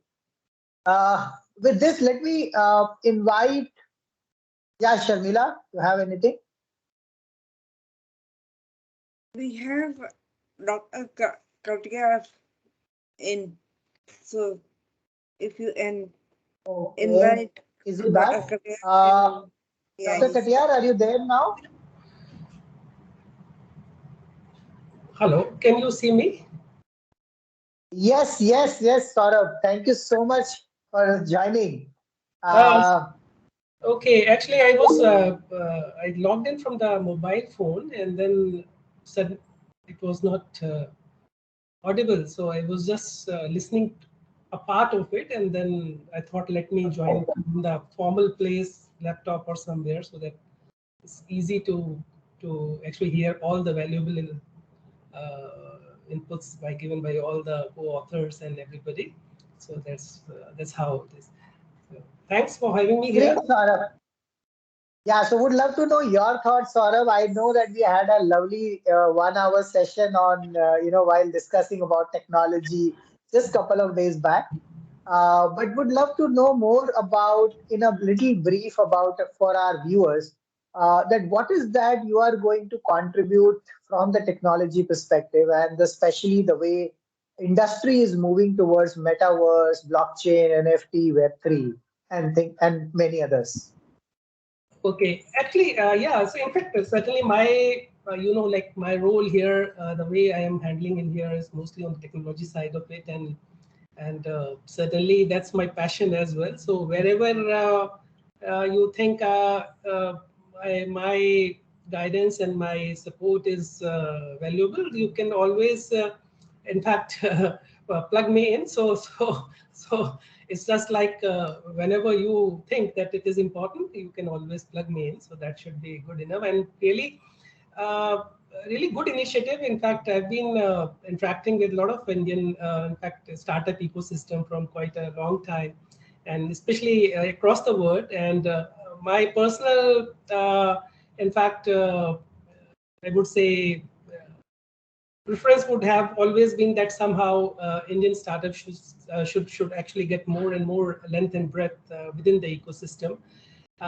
So that's something which you are doing. It's really commendable, and all the team, everybody. So it's really interesting. It's really good work which has been done, and uh, and certainly, like I've been like since talking to Ministry of External Affairs and many government officials and this thing. So I'm seeing like a lot of sea change in last 10 years. In fact, after this new government which came in, the visionary prime ministers like Narendra Modi's India vision altogether, and the kind of, in fact, what is that called? Startup, that specific term, like they like make in India concept, and so that really worked out well. A lot of companies are setting up in India, and with the statistics, if we see, like it's already three large. It's the third largest startup ecosystem. I think it's in India already after US and China. So that's really great, and a lot of unicorn. I think the news were there. A lot of unicorns were set up. One thing certainly I have seen that area of attention is required to, as you already everybody's highlighted, all in fact people, that lack of proper incubation or guidance or mentorship at all fronts actually, which is required, so that because we have seen that some starters don't pass even the seeding stage, so that needs to be really proper nurtured and mentored to that level. And since I can give a cross perspective as well, because I interact with startups in China, and startups in UK, US, and even like in Singapore. Mainly, which I have seen, like the difference, I could say, I can give you that perspective that you see that every entrepreneurial journey is always unique. Actually, every entrepreneurial journey is very unique. So you cannot cut, copy, paste with one scenario to another one. And what I have seen in terms of startup scenario, the best startup support actually comes from the university spin-off ecosystem, which is actually really important, because what happens that when the core from the faculty labs and development for the innovation programs, and providing enough support for product development, from product development to marketing and sales support within the industry ecosystem. For example, they pull in us from the industry, and then they pitch in themselves, and then we support their projects, and that's how they spin off, and that really becomes a very unique way actually, and we encourage that a lot actually, like hands-on and scalable approach to teaching and all those things, along with the partners across the campus, and focus on the teaching students and to craft on entrepreneurships, all those things. And it has been seen like 35 to 40% of the college students, if you do a survey, they will be interested in entrepreneurial aspects of their career option. They will be there. And recently, I saw an initiative on YouTube actually from Delhi government, like this. They start their state-run government schools where thousands of students participated and actively participated around some good startups, like I don't know how many, but chosen by Delhi government for their business startup program. And that's awesome actually. And I'm thinking that since India is a union of states, it's not like in my view we need to think of those kind of ecosystem in every niche and corner of the country. That's my thinking. That's how I think it should be for to be self-sustainable economy. And then second part is like venture funding. Like certainly there you will find a lot of global venture fundings, and the best of the startups, everybody from the world, they will look forward to hunt actually. Certainly it's best in my interest if I find those and I get that. But if I would have been in a different other side of the chair, my viewpoint here would have been that venture funding shall be mostly from the domestic in the national interest, so that the intellectual properties shall be preserved in-house.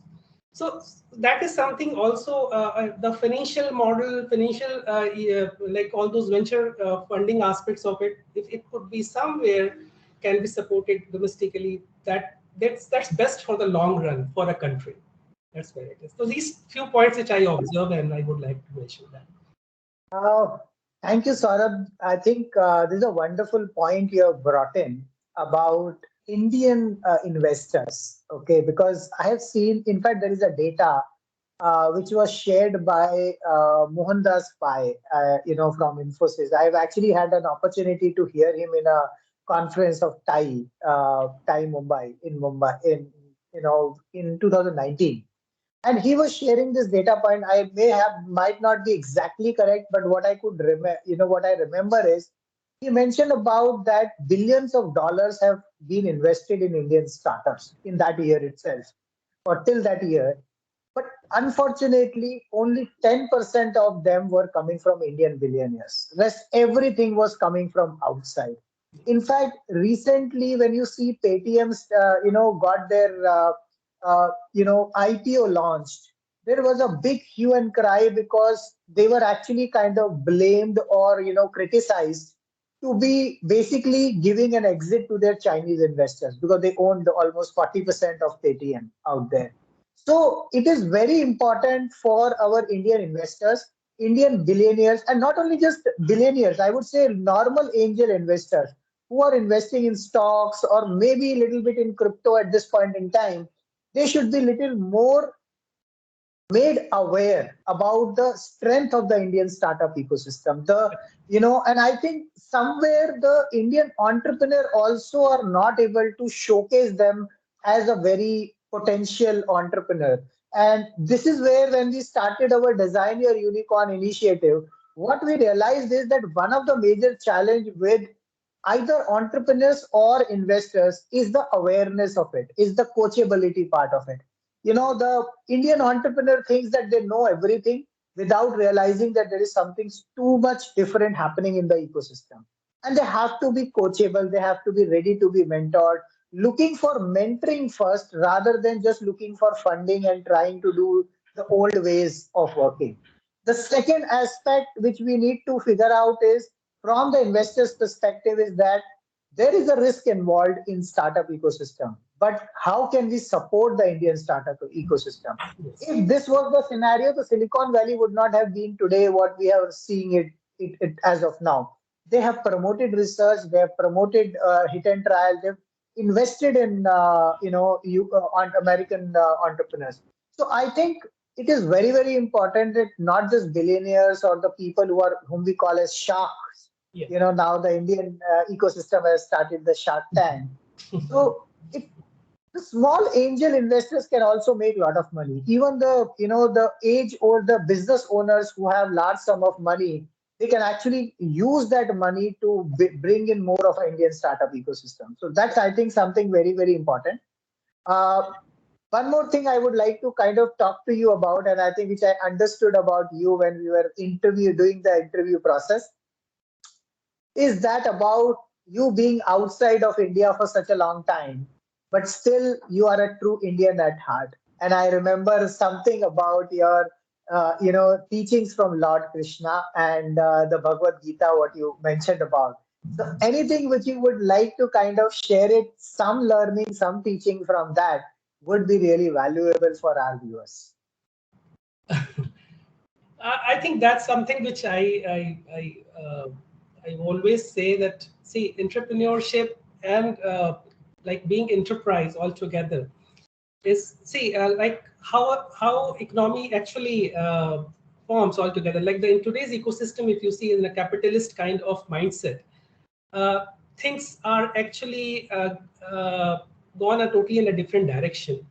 Indian philosophy was never been a kind of capitalist mindset, like a mindset where you maximizing your profits, something like that. So that was not there. So it was always been like a kind of like when you talk about now, it's a very in thing kind of thing. We talk about sustainable economy, sustainable nature. So sustainability was always been in our Vedas, like being with nature, being with your true self, and business was part of the economy. Like, no, I won't say economy as a word. Business was part of the society. Now today, society is part of the business. If you ask, there's a lot of difference today. So when society becomes part of the business and economy, the whole mindset changes. You take decisions from in a different perspective. Any decision, even if you talk about zero carbon neutrality, that's a business opportunity. Now that changes the mindset how you work. So that's where it is. If the purpose is, for example, if you have to, the purpose is to educate every child of the country, and there is an opportunity. If we see from other aspects of it, that's how exactly that self-sustainable model can happen. For example, I'm attached to one ecosystem called Ekal Vidyalaya, if you have heard of that Ekal movement. And they have actually created a very beautiful model, like 20,000 rupees you can sponsor one school, and that school has just one or two teachers and few students at the remote area. And today I think they have I think when I joined that model, there were around 20,000 schools across India, but now today they have more than 1 lakh students. They have been awarded by government as well. So so certainly business is not always like a kind of capitalist kind of mindset. You need to have a kind of it should be a part of the in fact local economy, local in fact social situations. That's how the business will flourish in a better way. So that's how it is. I won't quote anything from Bhagavad Gita, because that will be too heavy for everybody to. So that's where it is. Thank you so much. I think, Saurabh, that itself is a very good learning. And I think if somebody could realize it, you have given a very important message.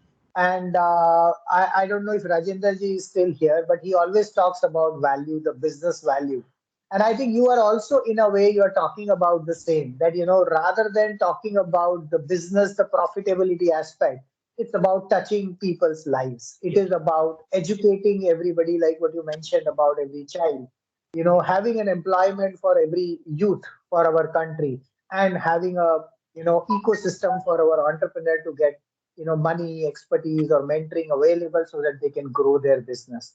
So I think money, see, is an integral part of the entire ecosystem, but that's a byproduct. That's not the main motive of any initiative. And I think that is where you mentioned about having a society within the business, or having a business within the society. So that mindset shift is very, very important and critical for any ecosystem to grow. Yeah. So thank you so much. So actually, Indian startups should have Indian mindset in the Indian environment and with Indian needs. So we don't need to compete with the global scenarios and other things. We have enough market to actually provide support and service. So that's where it is. So it has to be a very Indianized way of thinking, and that's where it is. And that's important to actually to succeed. Yeah. Thank you so much, Saurabh, for rejoining. I think even after the things, and on Saturday, evening, you are there with us. Thank you so much uh, for sharing your thoughts. Uh, Great. So, with this, let me just see if Bhavna is here with us. Bhavna, are you there with us? Hi, Anshu. Hi, Bhavna. Thank you so much for joining and being there for such a long time. So, Yes. Bhavna is one individual whom I have met again couple of months back. This was regarding building up intellectual property for the Indian ecosystem and supporting our startups or design your unicorn cohort startups in terms of how we can bring more and more make in India products and patent them so that we can have more intellectual property within our country. So, Bhavna, I would like to know your thoughts about intellectual property patents and how do you think that that can help really India to transform into a self-sustainable and financially independent economy?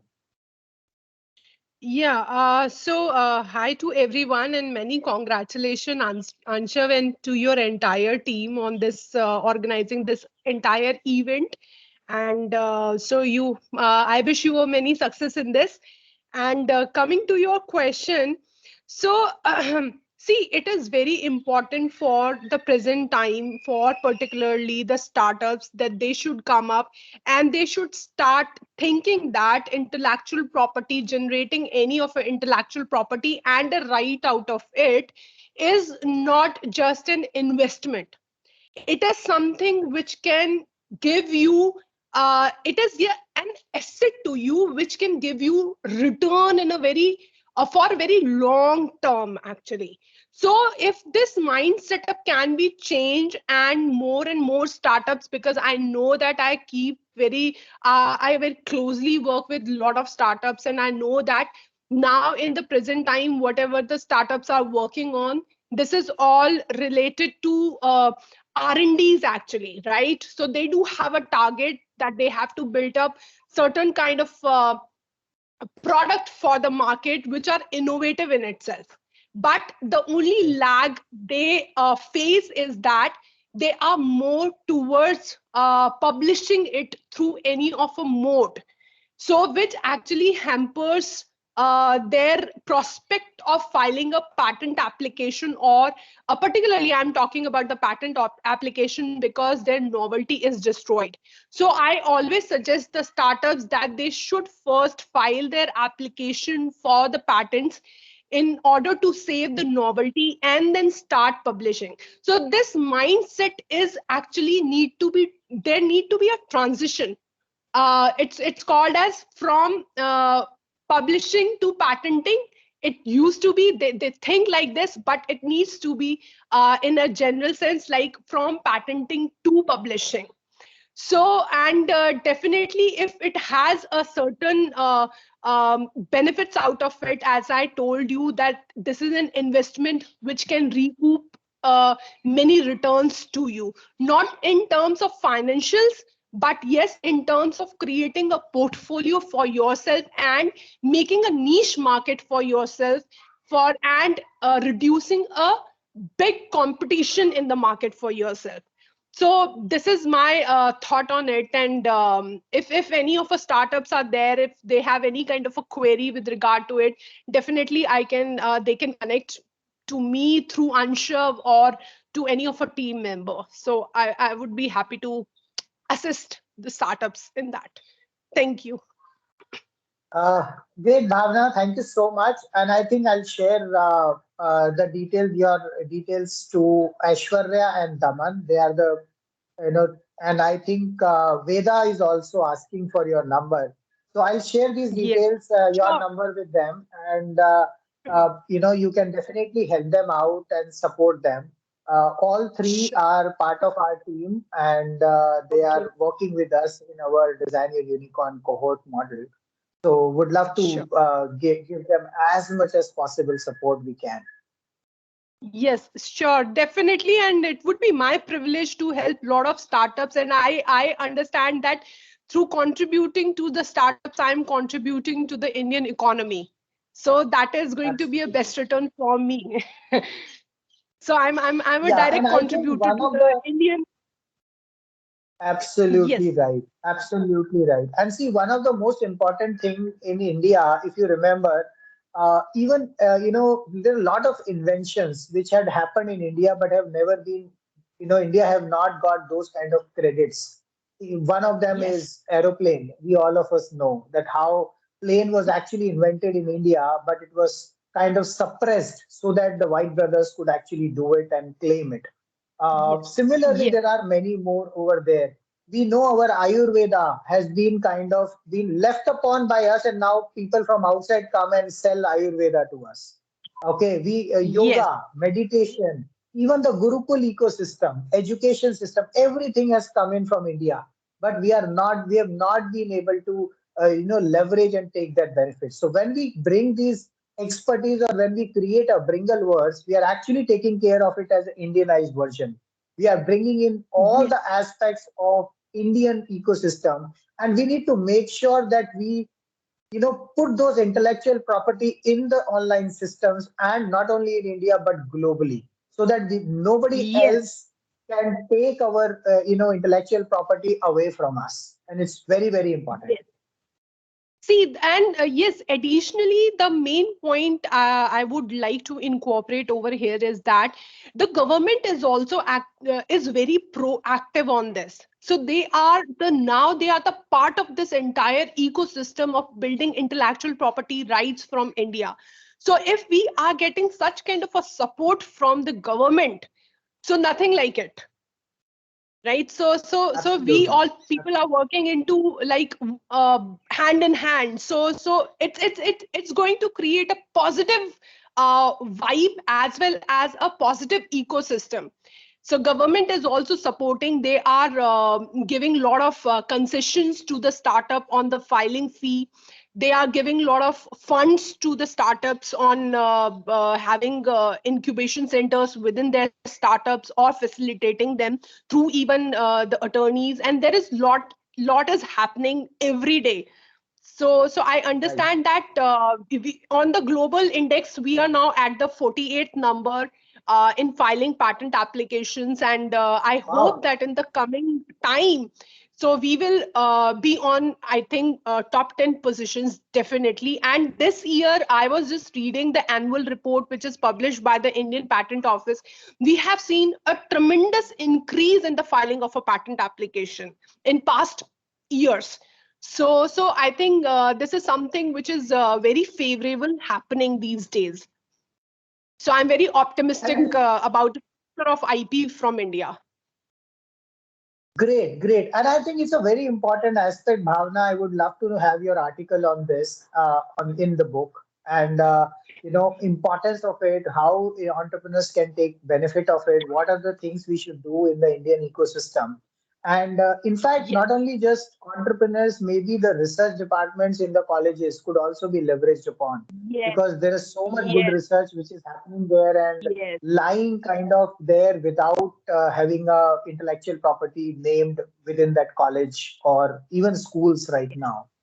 So yes. uh, I On think the I would like university to, and on the yes, go university ahead, and go the ahead. education part, if I can contribute on that, Indian global index on research and development is among the highest actually. But however, the R&D that we are doing, we are not able to translate into IP. Considering there are a lot of challenges associated with it. Firstly is the lack of IP awareness and the lack of connecting with the right person at right time. It means the right professional or an expert at right time. So if we can overcome those challenges and we can translate our R&D which we are doing in our labs in the institutional which are already having infrastructure, so we can raise our number in the IP exponentially. So but a lot is need to be done. There is actually the main requirement is to change the mindset from publishing and not go for the publishing first, but file your patent application first. So you can gain, Very and nice. one arrow through two targets you can have. Then later on you can publish your the research work that you are doing in the universities. Firstly, file a patent application. This is what I want to contribute to it. Great. I think Bhavna, it is going to be very important because the audience of this book is going to be the deans of the colleges, or the vice chancellors, and even the ministries and the entrepreneurs, everybody. So I think if you could put up this in more detail, what are the benefits, what are the numbers, how they can take the benefit, maybe what are some of the government benefits, with respect to sponsorship or other things they can take, will be really, really helpful on that. Sharmila, you want to add Sure. something? Yeah. Bhavna, I'll be taking help from you. Okay. There are certain things I have in mind as far as disability aids are concerned. Yes. Vis-a-vis technology, and Yes. I have certain thoughts on those, and I would like to have that patent filed first and then work on it. Yes. Yes, sure. I'll be happy to assist you on this, and whatever we can go for a conversation or a discussion on that particular matter, and we can Yes, decide a mutually suitable time on this. absolutely. Definitely, I'll be happy to assist you on that. Yeah, Thank you yeah. so much. Thank Great. you. Thank you so much.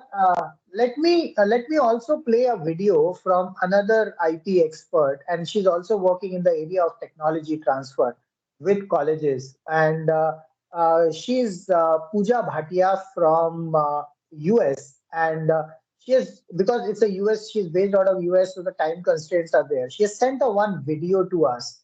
Just let me know if you are able to hear the voice. How many times, as a startup, have you wondered what a patent cooperation treaty is? Or how to select countries to protect your patents or trademarks?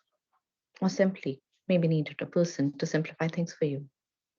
As a venture capitalist, or as an angel funder, or as an investor, how many times have you come across startups with great innovations and ideas, but to find these innovations are not protected, or maybe not adequately protected, or are in the names of the founder instead of the startups?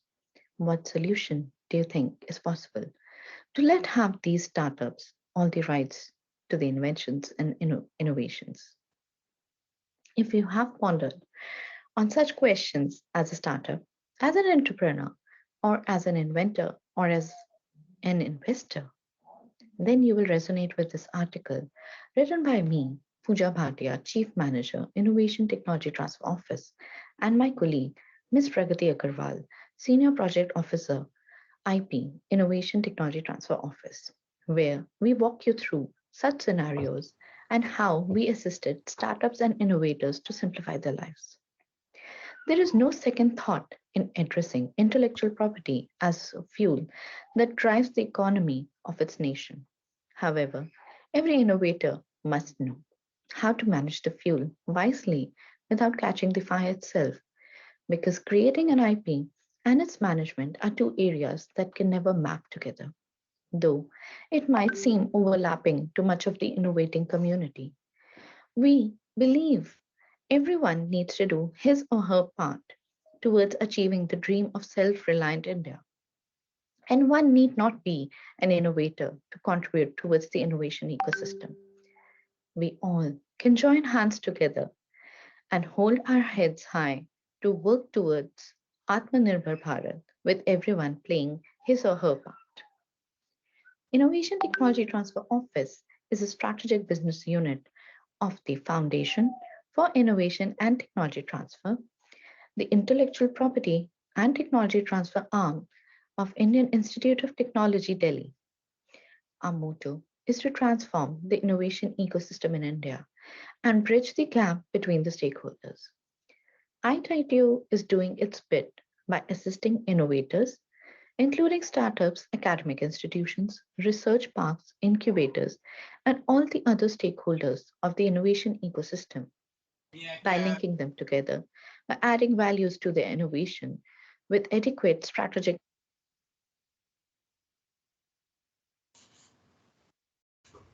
Okay, so I think uh, so this is what the power of intellectual property. And I think one of the important aspect is there's a lot of work which is happening with the university with respect to technology transfer as well. And that is where Pooja Bhatia and now Bhavna Sharma are, we are working together on this. So any kind of support will be required. Their details would be available. They can be reached out to us through us, and we can get you to them. In this book, we'll definitely give their credentials and how you can reach out to them accordingly. Uh, with this, I think we are done with our speakers or co-authors today. There are some of the co-authors who could not join in or have left early. We will definitely take their small videos and we'll add it up and then share it with everybody. Coming back to this, so now it's an open forum. Anybody has any questions, anything you want to share? I see a few more people still there. And Rahul, are you still there? I see Anuradha is still there. Yes, I am still there. Thank you, Rahul, for being there for this entire session. And any parting words you would like to say for the entire team?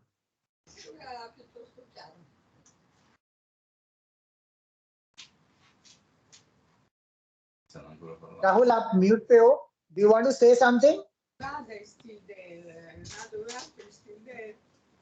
No, just want to say that all the best to your entire team.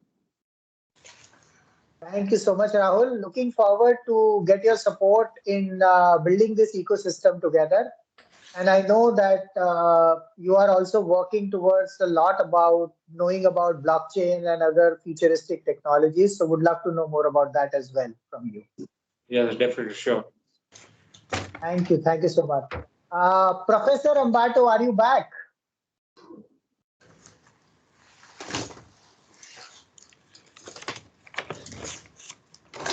Yes, I'm just here.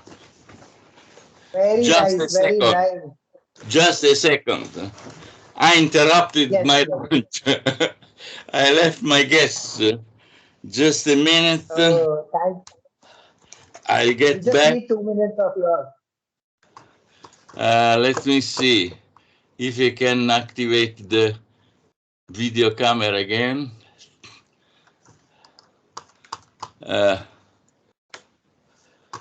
Can you hear me? Yeah. We can hear you very well. I like you.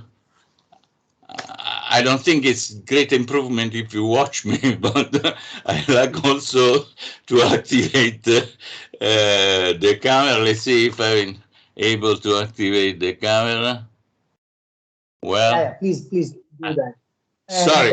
Yeah, we can see you.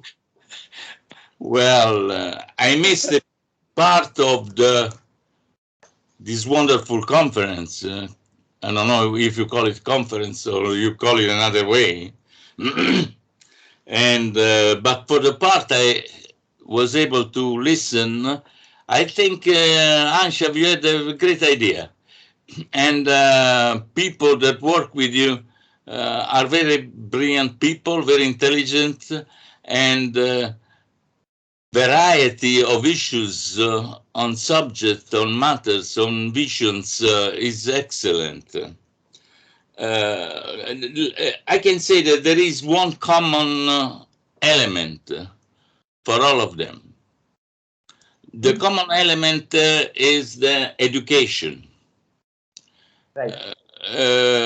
Which I call it in a different way, because I call it, I come from a business school, so in a way I'm a bit conditioned by this approach. I call it knowledge goods, production and circulation. This can be possibly could be my personal contribution to this excellent initiative. I've been working for years to create the first GDKP in the world, the gross domestic knowledge product in the world. because I'm convinced that GDP is a disaster.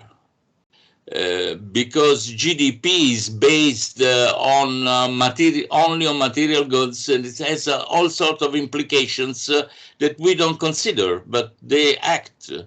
We need to get the raw material everywhere at the cheapest price and with all means. This is the basic of GDP. And this is the basic of GDP notion of wealth of nation. To get the raw material at the lowest price means that we use all possible means to get it, including war, including violence, including disaster, including terrorism, which is exactly what we've been seeing for the last century. The last century, because of the attempt of France and Germany to get hold of the raw material cheap price of the borderline, created 2 world wars. And people do not understand that the basic of GDP is the danger now, because now wars can be done with nuclear weapons. Nuclear weapons from the first day in which were used, which was 9 August 1945, introduced a dimension of war which was incredible, was the mass destruction of people. And now we have 28,000 nuclear weapons in the world, and each one of them is so much more powerful than the first one that for a joke, which is not a joke at all, the first one is called usually a little boy. You know, the Hiroshima nuclear weapons is called with affection, with friendship. That's a little boy. You know, they call it the little boy in the technical communication. I'm talking seriously. And so my idea is that the GDP is bringing us to a, we must face this problem, is bringing us to mass destruction.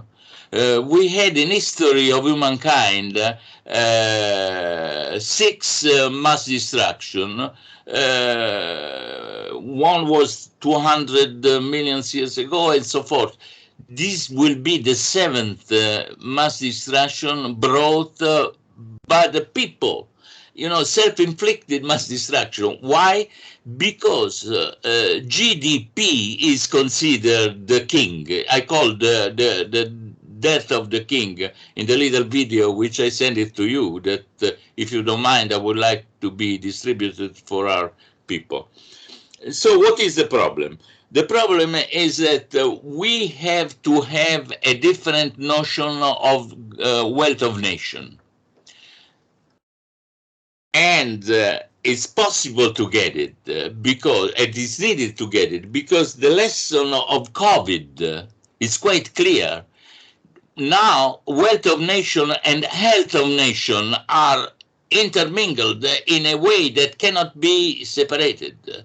There is a basic consideration that we have to make, is that viruses in the most remote part of the planet can arrive everywhere in the world, because now of the globalization, circulation of people, or low-cost flight of goods move very fast. So COVID is with us to remain, not for that specific virus, but for virus in general type. So the wealth of nation is going to be wealth and health. But we need to have a uniform calculation of it. And the only way to do it is GDP. The only way to do it is the gross domestic knowledge product. And the first country that will calculate the gross domestic knowledge product is India. Thanks to the MOSPI, thanks to the CSO, thanks to National Statistic Commission, but thanks first of all to Niti Aayog, because the vice chairman of Niti, Dr. Rajiv Kumar, first introduced the GDKP in India, even if it was by model. I mean, I must say that thanks to him. And the CEO of Niti first got the green light for the most important National Statistic Commission. But there is one lesson. GDKP India is the first GDKP in the world and is an historical step after the 1934 GDP, first GDP of United States. And you must be proud of it, very proud of it. But you must be also part of it because GDKP in its formula, which if you leave me just one more minute to say, is M times Ki times V. M is the mass of people that participate to the production and circulation of knowledge in internet age. This is a radical change from history because knowledge was produced by a very limited number of people and circulated with very selected people. Now, thanks to internet, knowledge is produced by mass of people. It circulates with mass of people. That makes a big change in the nature of knowledge, because knowledge is not anymore what is being decided in some specific high top quality research. Knowledge is the knowledge produced by me, by normal people, by all common people that get access to internet. And then there is the third element, which is very important in the formula, is velocity. Velocity is, technically speaking, the number of exchange that one knowledge items makes in a period of time, in a unit of time. And I make an example in the little video that I sent you, Anshav.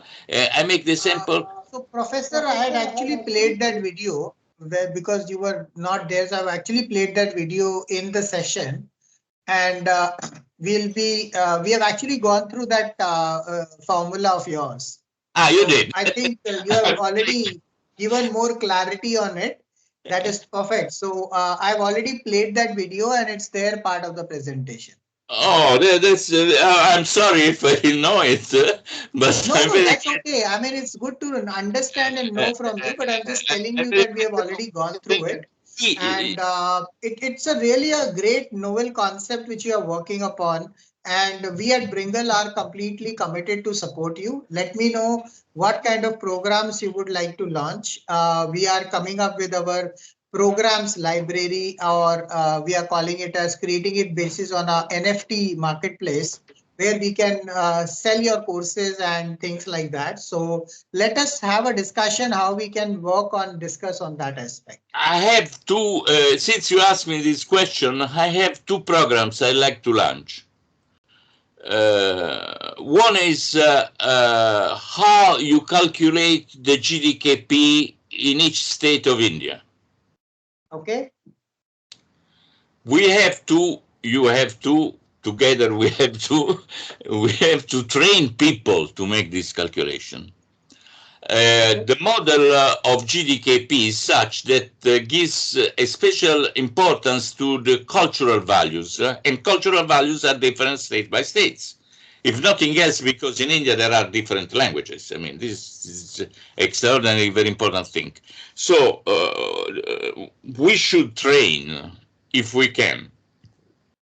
Yeah, so Professor, I think let's have this offline discussion on this, because I think it will require a lot of understanding from our side. Yeah. I will set up a call next week with you to discuss more on this and then take it up. And you have already shared a brief synopsis to us, which we will include, and then we will anyways need to elaborate that in the book. The second thing I like to do, just you ask me what kind of things I like to do. I like to make a training in different states. But there is one second thing, very important. Sure. Is to show how GDKP can give values to minority group. And in this case, I'm thinking of women, not because they are a minority number, but because they are minority in the way they are treated. So I would like, Anshav, if we can, to calculate GDK women product, the knowledge product made by women. This is all I would Got like it. you. Thank Got you it. for So I attention. think we can discuss these aspects about how to calculate and how to put up a measurement system around that. Also, for various genders, or there could be other segments as well, which we need to categorize. So that is a kind of a slices and dices we can create, and a GDKP for various different segments we can see, and then it's going to be an important factor.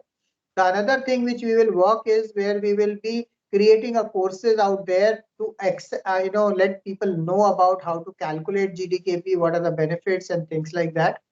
And I think for that we will really need a detailed discussion. So let's set up a call next week and we'll understand more about it and we'll see how we can incorporate in the book and in the Bringle verse as well.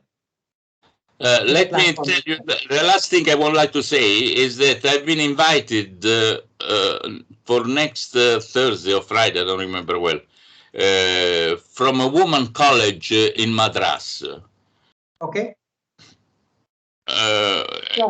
It would be great, in which I'm trying to promote the idea of not just GDKP, but GDKP women. You know.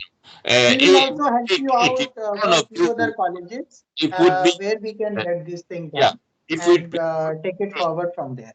Yeah, it would be great if one of you would participate to this conference. If you just me know, I will get them invited. Absolutely, absolutely. I will be more than happy to do that. With this, I think we have already extended our discussion to almost 30 minutes, which in my opinion is like almost 25% more time than what we had expected.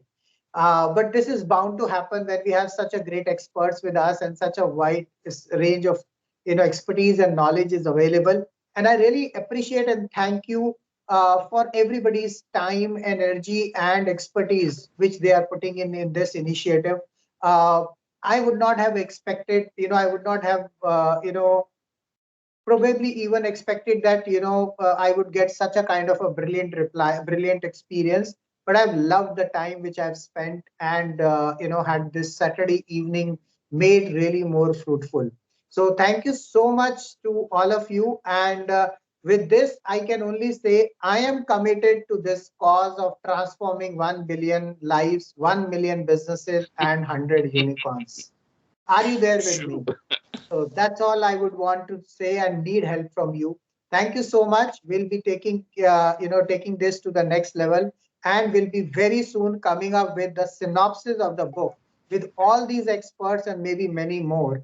And that will be sharing it with our Prime Minister for his blessings, and we'll be sharing it in various different forums. There'll be a physical launch of this book, which will be on 20th May 2022, which is actually our 4th anniversary of Bringle, skill blended learning platform, and we'll be giving you a little insight of Bringleverse platform, how it is going to be there. And there will be a super 30 startups who will be coming and pitching in front of venture capitalists out there. So this will be the, this is the kind of session I will take a part, with a very, very happy mind and, very, very excited to, conclude this session for today. Thank you so much for my entire team, the core team, the designing team, the other team members who have kind of made this possible, and to my co-authors who have really contributed their experience and expertise for this initiative. Thank you so much. Any parting words, if anybody wants to say, please go ahead, and then we will close the session for today. Okay, so thank you so much. Let's take it forward. And as I always say, keep bringling, keep growing. Thank you. Ciao. Thank you. Yeah. Bye-bye. Ciao. Thank you so much, Anshav. Ciao. Bye. Take Ciao. care. Say ciao. No. Okay, good. Ciao.